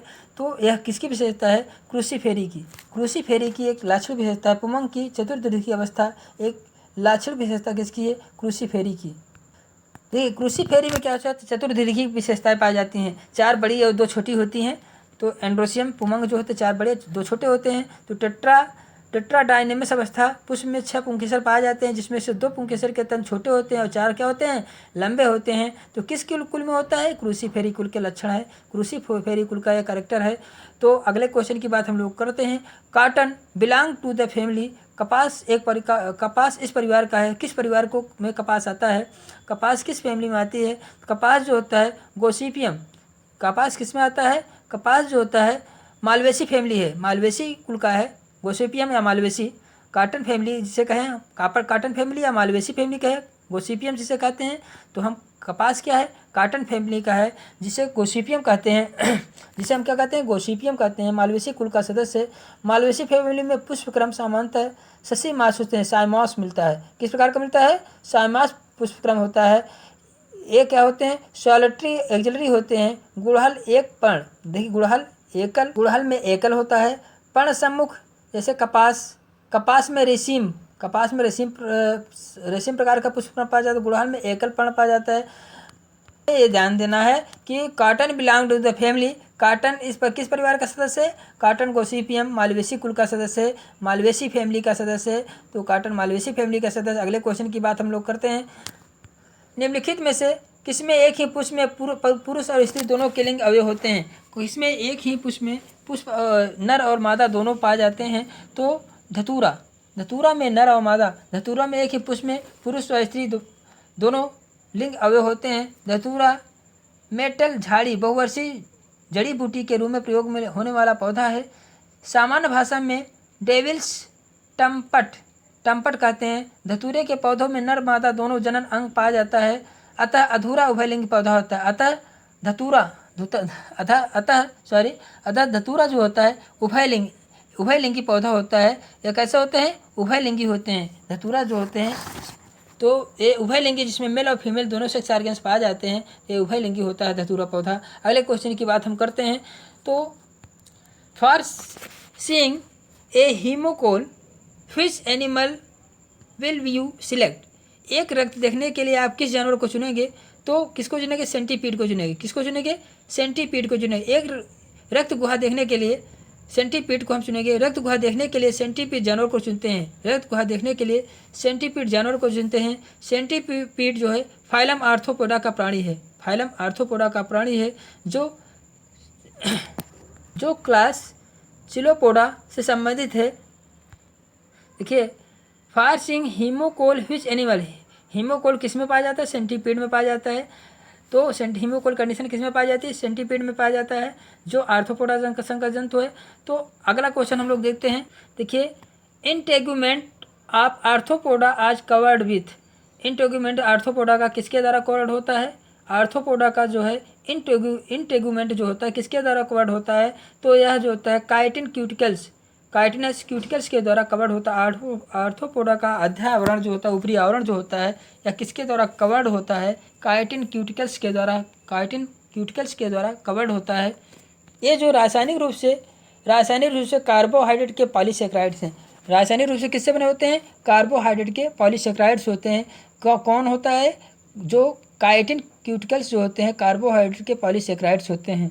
आर्थ्रोपोडा का नाम आर्थ्रोपोडा क्यों रखा गया? क्योंकि इसमें जो है कैसे पैर पाए जाते हैं? इनका समुदाय का नाम आर्थ्रोपोडा इसलिए पड़ा क्योंकि इनके 3 भाग सिर, धड़ और उदर होते हैं, और शरीर जो है काइटिन नामक आवरण से ढका होता है। इनका जो है पैर होता है जोड़ेदार खंडों में बटे होते हैं, मतलब खंडों में बटे होते हैं, इसलिए इनको क्या कहा? आर्थ्रोपोडा रखा गया है। इनका ऊपरी आवरण काइटिन नामक आवरण से ढका होता है। नर मादा जंतु अलग अलग होते हैं। समय समय पर वही कंकाल शरीर से उतरता है। यह क्रिया मोल्टिंग कहलाती है। इनमें समय समय पर जो है बाहर का कंकाल उतरता है, जिसे मोल्टिंग क्रिया कहते हैं। शरीर के प्रत्येक खंड में एक एक जोड़ी बहुखंडी उपांग होते हैं। बहुखंडी इसमें क्या होते हैं? उपांग होते हैं। ये कार्यों के लिए अनुरूप जबड़ों, क्लोम और टांगों के रूप में पाए जाते हैं। जबड़ों, क्लोम या टांगों के रूप में पाए जाते हैं। श्वसन के लिए जलीय जंतुओं के सीलोम और स्थलीय जंतुओं में ट्रैकिया। श्वसन के लिए इनमें क्या होता है? जलीय जंतुओं में सीलोम और स्थलीय जंतुओं में ट्रैकिया या बुकलंग पाए जाते हैं। आर्थ्रोपोडा में बुकलंग पाए जाते हैं, जिनमें शरीर की सतह की त्वचा के द्वारा श्वसन होता है। शरीर संवहन तंत्र, देखिए रुधिर संवहन तंत्र किस प्रकार का होता है? खुला प्रकार का होता है, बंद नहीं होता, खुला प्रकार का इनमें संवहन तंत्र होता है। देह गुहा इनका जो है, देह गुहा जो है रुधिर से भरी हिमोसील गुहा होती है। इनका हिमोसील गुहा किस में पाई जाती है? आर्थ्रोपोडा में। Cephalopoda is a class of animal in which the, Cephalopoda जो है जानवरों का एक वर्ग है जिनमें क्या होता है? जिनमें सिर संलग्न होता है। सिफेलोपोडा में क्या होता है? ऐसा जानवरों का वर्ग है जिनमें क्या होता है? उनका सिर फ्यूज्ड होता है विद थोरेक्स। थोरेक्स से उनका सिर जो होता है फ्यूज्ड होता है। उनका थोरेक्स से सिर जो है फ्यूज्ड होता है। सिफेलोपोडा मोलास्का वर्ग के सिफेलोपोडा के सदस्य हैं। सिफेलोपोडा मोलास्का वर्ग के सिफेलोपोडा के सदस्य हैं। ये समुद्री होते हैं, अर्थात केवल समुद्रों में पाए जाते हैं। सिफेलोपोडा कैसे हैं? समुद्रों में पाए जाते हैं। इनका सिर जो है थोरेक्स से जुड़ा होता है। ठीक है, अगले क्वेश्चन की बात हम लोग करते हैं। निम्नलिखित किस वर्ग में सांप आते हैं? सांप जो होते हैं सरीसृप रेप्टाइल्स में आते हैं। रेप्टाइल वर्ग के अंतर्गत सांप आते हैं। ये जंतु जो है जमीन पर दीवारों पर, पेड़ आदि पर रहकर चलते हैं, इसलिए इसे रेप्टाइल कहते हैं। रेत कर चलने के वाले को क्या कहते हैं? रेप्टाइल्स कहते हैं। छिपकली, सर्प, घड़ियाल, कछुए, अजगर और स्पेनोडॉन आदि आते हैं। जंतुओं का शरीर असली जीवन के लिए पूर्ण होता है। जंतु जो होता है असली होते हैं, अनुकूलित होते हैं। कुछ जातियाँ जैसे मगर, घड़ियाल, एलिगेटर, कछुआ आदि पानी में रहते हैं। कुछ जो रेप्टाइल्स में जो होते हैं, कुछ मगर, घड़ियाल, एलिगेटर, कछुआ आदि पानी में रहते हैं। जंतुओं के शरीर का ताप वातावरण के ताप के अनुसार घटता बढ़ता रहता है, अर्थात ये असमतापी होते हैं, कोल्ड ब्लडेड होते हैं। करोड़ में केवल एक ही अनुकपाल अस्थिकंद होते हैं, मोनोकंडाइलिक होता है।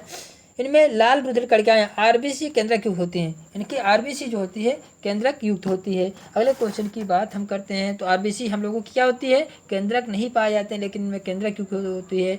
आर्थ्रोपोडा में आरबीसी कैसी होती है? केंद्रक युक्त होती है। अगले क्वेश्चन की बात हम लोग करते हैं डिप्लोब्लास्टिक आगुहिक अवस्था पाई जाती है।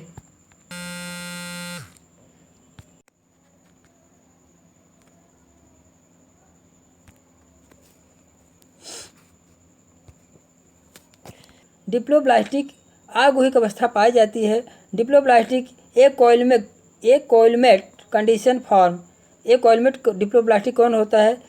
समुद्री एनीमोन फाइलम सिलेंट्रेटा के जंतु हैं। समुद्री एनीमोन जो होता है डिप्लोब्लास्टिक आगुहिक होता है। यह सिलेंट्रेटा का जंतु है। सिलेंट्रेटा के सभी जंतु डिप्लोब्लास्टिक एसिलोमेट होते हैं। शरीर का वाह स्तर या वाह त्वचा एक्टोडर्मिस या भीतरी स्तर गैस्ट्रोडर्मिस कहलाता है। इन दोनों के बीच में आकोश की मिसेग्लिया होती है। आकोश की मिसेग्लिया होती है। शरीर का वाह स्तर या वाह त्वचा एक्टोडर्मिस या भीतरी स्तर गैस्ट्रोडर्मिस कहलाता है। इन दोनों के बीच में एक आकोश की मिसेग्लिया होती है। तो सिलेंट्रेटा में स्पर्शकों को डंक मारने वाली दंश कोशिकाएं होती हैं। शिकार को मूर्छित करने और पकड़ने में मदद करती हैं। इसमें और क्या होती है? इसीलिए इनको क्या कहते हैं? सिलेंट्रेटा कहते हैं। अगले क्वेश्चन की हम लोग बात करते हैं। निम्नलिखित में से कौन पुष्पक्रम सूर्यमुखी में पाया जाता है? सूर्यमुखी में कौन सा पुष्पक्रम पाया जाता है? कैपिटुलम पुष्पक्रम सूर्यमुखी में पाया जाता है। सूर्यमुखी में कैसा पाया जाता है? कैपिटुलम पुष्पक्रम पाया जाता है। गैदा में कैसे पाया जाता है? गैदा में एजीरेटम पाया जाता है। एजीरेटम पाया जाता है। कैपिटुलम जो होता है, कैपिटुलम पुष्पक्रम जो है कंपोजिट फैमिली का प्रमुख लक्षण है। कंपोजिटिव फैमिली का प्रमुख लक्षण है। इसके बाद हम लोग अगले क्वेश्चन की बात करते हैं। निम्नलिखित में से कौन ना तो एक प्रोकैरियोट है ना ही यूकैरियोट है? कौन सा ऐसा है? टीएमवी वायरस ना तो प्रोकैरियोट होते हैं ना तो यूकैरियोट होते हैं। अगले क्वेश्चन की बात हम लोग करते हैं। एक जीवाणु भोजी में होता है, क्या होता है? एक जीवाणु भोजी में प्रोटीन और न्यूक्लिक एसिड होता है। प्रोटीन और न्यूक्लिक एसिड होता है। बैक्टीरिया फेज जो होता है प्रोटीन और न्यूक्लिक एसिड से बने होते हैं। अगले क्वेश्चन की बात हम लोग करते हैं। केंद्रक झिल्ली और माइटोकॉन्ड्रिया की एक कोशिका विहीन का उदाहरण है। एक कोशिका विहीन का उदाहरण कौन है? बैक्टीरियल सेल, जीवाणु कोशिका। केंद्रक झिल्ली और माइटोकॉन्ड्रिया के एक कोशिका विहीन का उदाहरण है, क्या है? बैक्टीरिया सेल, जीवाणु कोशिका। बैक्टीरिया सेल, जीवाणु कोशिका। एक छोर पर कसाब के एक गुच्छे वाला जीवाणु को क्या कहते हैं? एक छोर पर एक कसाब हो, एक छोर पर कसाब के एक गुच्छे वाला जीवाणु कहलाता है। एक कसाब के छोर पर एक गुच्छे वाला जीवाणु को हम क्या कहते हैं? एक छोर पर कसाब के एक गुच्छे वाले जीवाणु को लोफोटाइकस कहते हैं। जब एक फ्लैजिला कसाब जीवाणु के एक छोर पर पाया जाता है, देखिए, जब एक फ्लैजिला, केवल एक फ्लैजिला गुच्छा हो तो लोफोटा कहते हैं, गुच्छा है तो लोफो कहते हैं। अगर एक फ्लैजिला है तो मोनोट्राइकस कहते हैं। एक फ्लैजिला है तो कैसे? मोनोट्राइकस कहते हैं। जब फ्लैजिला दोनों छोरों पर पाया जाए उसे एम्फीट्राइकस कहते हैं। जब फ्लैजिला दोनों साइड में पाया जाए एम्फीट्राइकस। जब पूरे शरीर पर पाया जाए तो उसे पेरीट्राइकस कहते हैं। पेरीट्राइकस कहते हैं। अगले क्वेश्चन की बात हम लोग करते हैं। नाइट्रोजन को स्थिर करने के में सक्षम एक स्वजीवी जीवाणु है। तो नाइट्रोजन को फिक्स करने में कौन सा बैक्टीरिया, कौन से हैं? तो इसमें से जैसे एजोटोबैक्टर भी है, क्लॉस्ट्रीडियम भी है। एजोटोबैक्टर और क्लॉस्ट्रीडियम दोनों होते हैं। एजोटोबैक्टर और क्लॉस्ट्रीडियम दोनों नाइट्रोजन फिक्स करने में मदद करते हैं। अगले क्वेश्चन की बात हम लोग करते हैं। फ्यूनेरिया और रिक्सिया में महिला प्रजनन अंग है आर्किगोनियम। फ्यूनेरिया, देखिए, फ्यूनेरिया और रिक्सिया में महिला फीमेल सेक्स ऑर्गन्स होता है आर्किगोनियम। फ्यूनेरिया और रिक्सिया संघ ब्रायोफाइट के सदस्य हैं, जिसका मादा जनन अंग आर्किगोनियम कहलाता है। नर जनन अंग एंथ्रेडियम कहलाता है।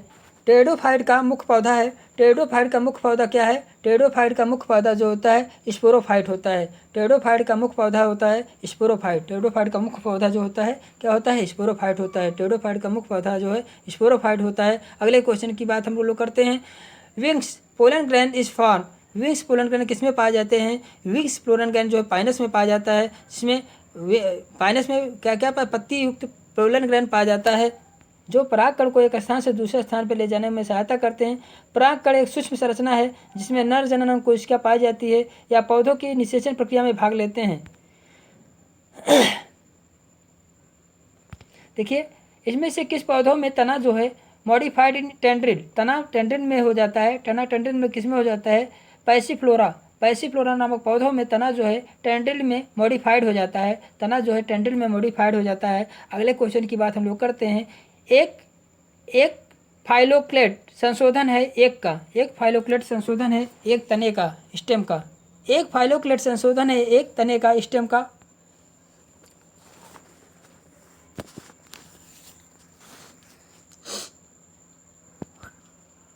इन Ficus religiosa pollination is effected by, Ficus religiosa में परागण प्रभावित होता है किसके द्वारा?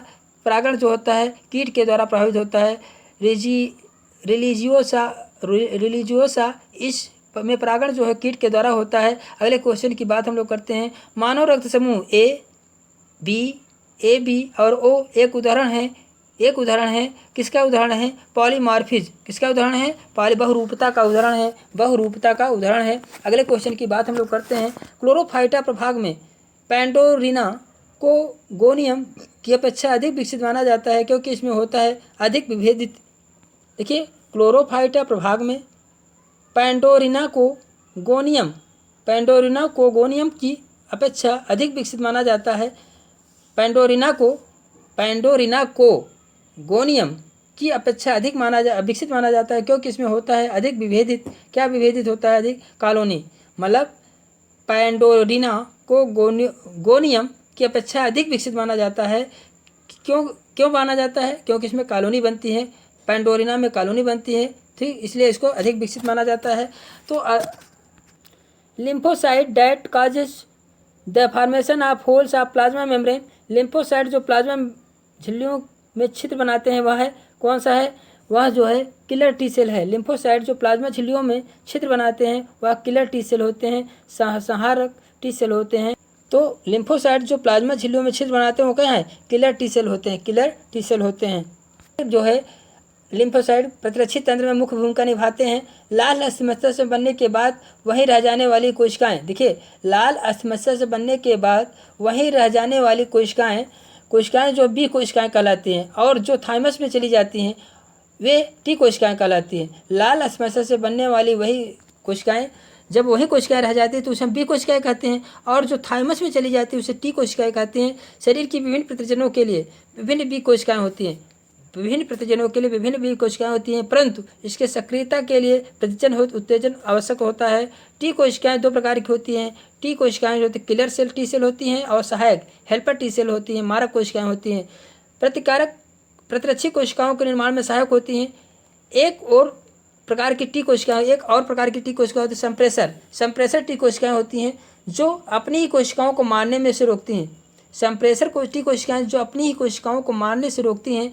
जब प्रतिजन द्वारा आक्रमण होता है तो बी और टी कोशिकाएं प्रेरित होकर असंख्य लड़ाकू कोशिकाओं को के अलावा अस्मृत कोशिकाएं भी बनाती हैं। यह दोबारा आक्रमण होता है तो ये अस्मृत कोशिकाएं काफ़ी लंबे समय तक जीवित रहती हैं। अस्मृत कोशिकाएं क्या होती हैं? काफ़ी लंबे समय तक जीवित रहती हैं।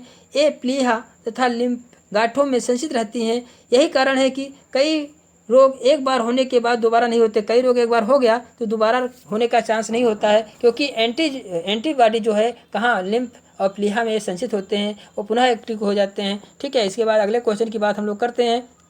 मांसाहारी पादपों के ट्रैम्पों में होता है मांसाहारी पादपों के ट्रैम्पों में होता है क्या होता है? पाचक एंजाइम, डाइजेस्टिव एंजाइम्स होते हैं। मांसाहारी पादपों के ट्रैम्पों में क्या होता है? डाइजेस्टिव एंजाइम्स होते हैं। अगले क्वेश्चन की हम लोग बात करते हैं। बहुप्रभावित जीनों के कारण होने वाले रोग हैं। बहुप्रभावित जीनों के कारण कौन से रोग होते हैं? सिंड्रोम कहते हैं। जब बहुप्रभावित जीनों के कारण होने वाले रोग को हम क्या कहते हैं? सिंड्रोम कहते हैं। जब एक जीन एक से अधिक गुणों को प्रभावित करे तो उसे क्या कहते हैं? प्लियोट्रापिक कहते हैं। जब बहुप्रभावित जीनों के कारण जो रोग होते हैं उसे सिंड्रोम कहते हैं। लेकिन जब एक जीन अधिक से गुणों को प्रभावित करे उसे प्लियोट्रापिक कहते हैं। उसे क्या कहते हैं? प्लियोट्रापिक कहते हैं। अब अगले क्वेश्चन की बात हम करते हैं। निम्नलिखित संरचनाओं में से कौन से एक गाल्जी परिसर की क्रियागत क्रिया इकाई है, गाल्जी परिसर की क्रियागत इकाई है तो सिस्टर्नी। सिस्टर्नी निम्नलिखित संरचनाओं में से कौन से गाल्जी परिसर की क्रियागत संरचना है? सिस्टर्नी। सिस्टर्नी एक गाल्जी परिसर की क्रियागत संरचना है। गाल्जी कॉम्प्लेक्स की क्रियात्मक इकाई को सिस्टर्नी कहते हैं। गाल्जी कॉम्प्लेक्स सिस्टर्नी ट्यूबुल्स वेसिकल्स से मिलकर बना होता है। अगले क्वेश्चन की बात हम लोग करते हैं। फलों फूलों को नारंगी और पीले रंग प्रदान करने वाला प्लाज्मिड है क्रोमोप्लास्ट। क्रोमोप्लास्ट जो होता है फलों को नारंगी और पीले रंग प्रदान करता है। अगले क्वेश्चन की बात हम लोग करते हैं। गुणसूत्रों को गिना जा सकता है किस स्थिति में गिना जाता है? मेटाफेज में। मेटाफेज में गुणसूत्रों को गिना जाता है। कैरियोगेमी कहते हैं। तो मेटाफेज अवस्था में गुणसूत्रों को गिना जाता है। कार्क सेल और कार्क कोशिकाएं बनती हैं। कार्क सेल किससे बनती हैं? कार्क सेल जो बनी होती हैं डेड मृत कोशिकाएं होती हैं। कार्क सेल जो होती है किससे बनी होती हैं? मृत डेड कोशिकाओं से बनी होती हैं। कार्क जो होता है कैम्बियम द्वारा बाहर की तरफ बनने वाली कोशिकाएं कार्क कहलाती हैं। जो बाहर की तरफ कोशिकाएं होती है कार्क कहते हैं, जो कैम्बियम के द्वारा बनती हैं। परिपक्व कोशिकाएं मृत आकार में आयताकार और अरी रूप में व्यवस्थित होती हैं। अंतर कोशिकीय स्थान अनुपस्थित होता है। इनमें अंतर कोशिकीय स्थान अनुपस्थित होते हैं। कोशिका भित्ति मोटी सुबेरिन युक्त होती हैं। इसी कारण जल के लिए अपारगम जल अवरोधी होती हैं। कार्टेक्स जो होती हैं कार्क जो होती हैं जल के लिए अपारगम जल अवरोधी होती हैं। अगले क्वेश्चन की बात हम लोग करते हैं। कार्टिलेज इज प्रोड्यूस बाय उत्पादित की जाती है जिसके द्वारा कार्टिलेज किसके द्वारा उत्पादित की जाती है? कार्टिलेज जो होता है कॉन्ड्रोब्लास्ट के द्वारा उत्पादित। कार्टिलेज जो होता है कॉन्ड्रोब्लास्ट के द्वारा बनाई जाती है या उत्पादित की जाती है। अगले क्वेश्चन की हम लोग बात करते हैं। निम्नलिखित में से कौन सा शैवाल काई का उपयोग अंतरिक्ष अनुसंधान में किया जाता है? किस शैवाल का उपयोग अंतरिक्ष अनुसंधान में किया जाता है? क्लोरेला का उपयोग अंतरिक्ष अनुसंधान में किया जाता है। अगले क्वेश्चन की बात हम लोग करते हैं। मशरूम का वह भाग जो जमीन के ऊपर दिखाई देता है कहलाता है, उसे क्या कहते हैं? बेसिडियोकार्प कहते हैं। उसे हम क्या कहते हैं? बेसिडियोकार्प कहते हैं। बॉटानिकल स्नेक है। बॉटानिकल स्नेक किसे कहते हैं? बॉटानिकल स्नेक टेरिडोफाइट को कहते हैं। बॉटानिकल स्नेक किसे कहते हैं? टेरिडोफाइट को कहते हैं। और एम्फीबियन किसे कहते हैं? ब्रायोफाइट को कहते हैं। बॉटानिकल स्नेक किसे कहते हैं? टेरिडोफाइट को कहते हैं। अगले क्वेश्चन की बात हम लोग करते हैं। प्रोटोनेमा पाया जाता है जिसके जीवन चक्र में किसके जीवन चक्र में प्रोटोनेमा पाया जाता है? तो फिनेरिया के जीवन चक्र में प्रोटोनेमा पाया जाता है। अगले क्वेश्चन की बात हम लोग करते हैं। लिटमस एक प्राकृतिक रंजक है जो प्राप्त होता है। लिटमस किससे प्राप्त होता है? लाइकेन से प्राप्त होता है। और अगले क्वेश्चन की बात हम लोग करते हैं। कोलेस्ट्रॉल संश्लेषित होता है इनमें। कोलेस्ट्रॉल किसमें संश्लेषित होता है? लीवर में। कोलेस्ट्रॉल का संश्लेषण यकृत में होता है, लीवर में होता है। इसके अलावा यकृत में हिपेरिन नामक मुख्य पदार्थ बनता है। स्तनधारियों के भ्रूण अवस्था में यकृत आरबीसी का निर्माण करता है। यकृत विटामिन ए, डी व लौह तत्व को संश्लेषित करता है। विटामिन ए, डी व लौह तत्व को संचित करता है। विटामिन ए उत्तरदायी किसका है? विटामिन ए जो है किसका उत्तरदायी? रतौंधी का। विटामिन ए रतौंधी का उत्तरदायी है। और अगले क्वेश्चन की बात हम लोग करते हैं। गोल क्रीम निमेटोड के कारण कौन सा रोग होता है? निमेटोड के कारण अमीबियासिस रोग होता है। गोल क्रीम निमेटोड के कारण कौन सा रोग होता है? अमीबियासिस रोग होता है। गोल क्रीम के कारण अमीबियासिस रोग होता है। अगले क्वेश्चन की बात करते हैं। किस पौधों की छाल से मलेरिया की प्रसिद्ध दवा उत्पन्न की जाती है? किस पौधे की छाल से? सिनकोना की छाल से। सिनकोना पौधे की छाल से क्यूनिन नामक दवा बनाई जाती है जो मलेरिया रोग के लिए यूजफुल होती है। सिनकोना की छाल से मलेरिया की क्यूनिन नामक दवा बनाई जाती है। अगले क्वेश्चन की बात हम लोग कर रहे हैं। अंतिम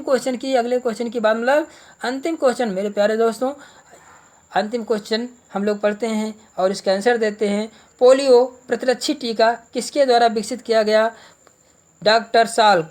पोलियो प्रतिरक्षा टीका किसके द्वारा विकसित किया गया? डॉक्टर साल्क के द्वारा पोलियो प्रतिरक्षा टीका का डेवलपमेंट किया गया।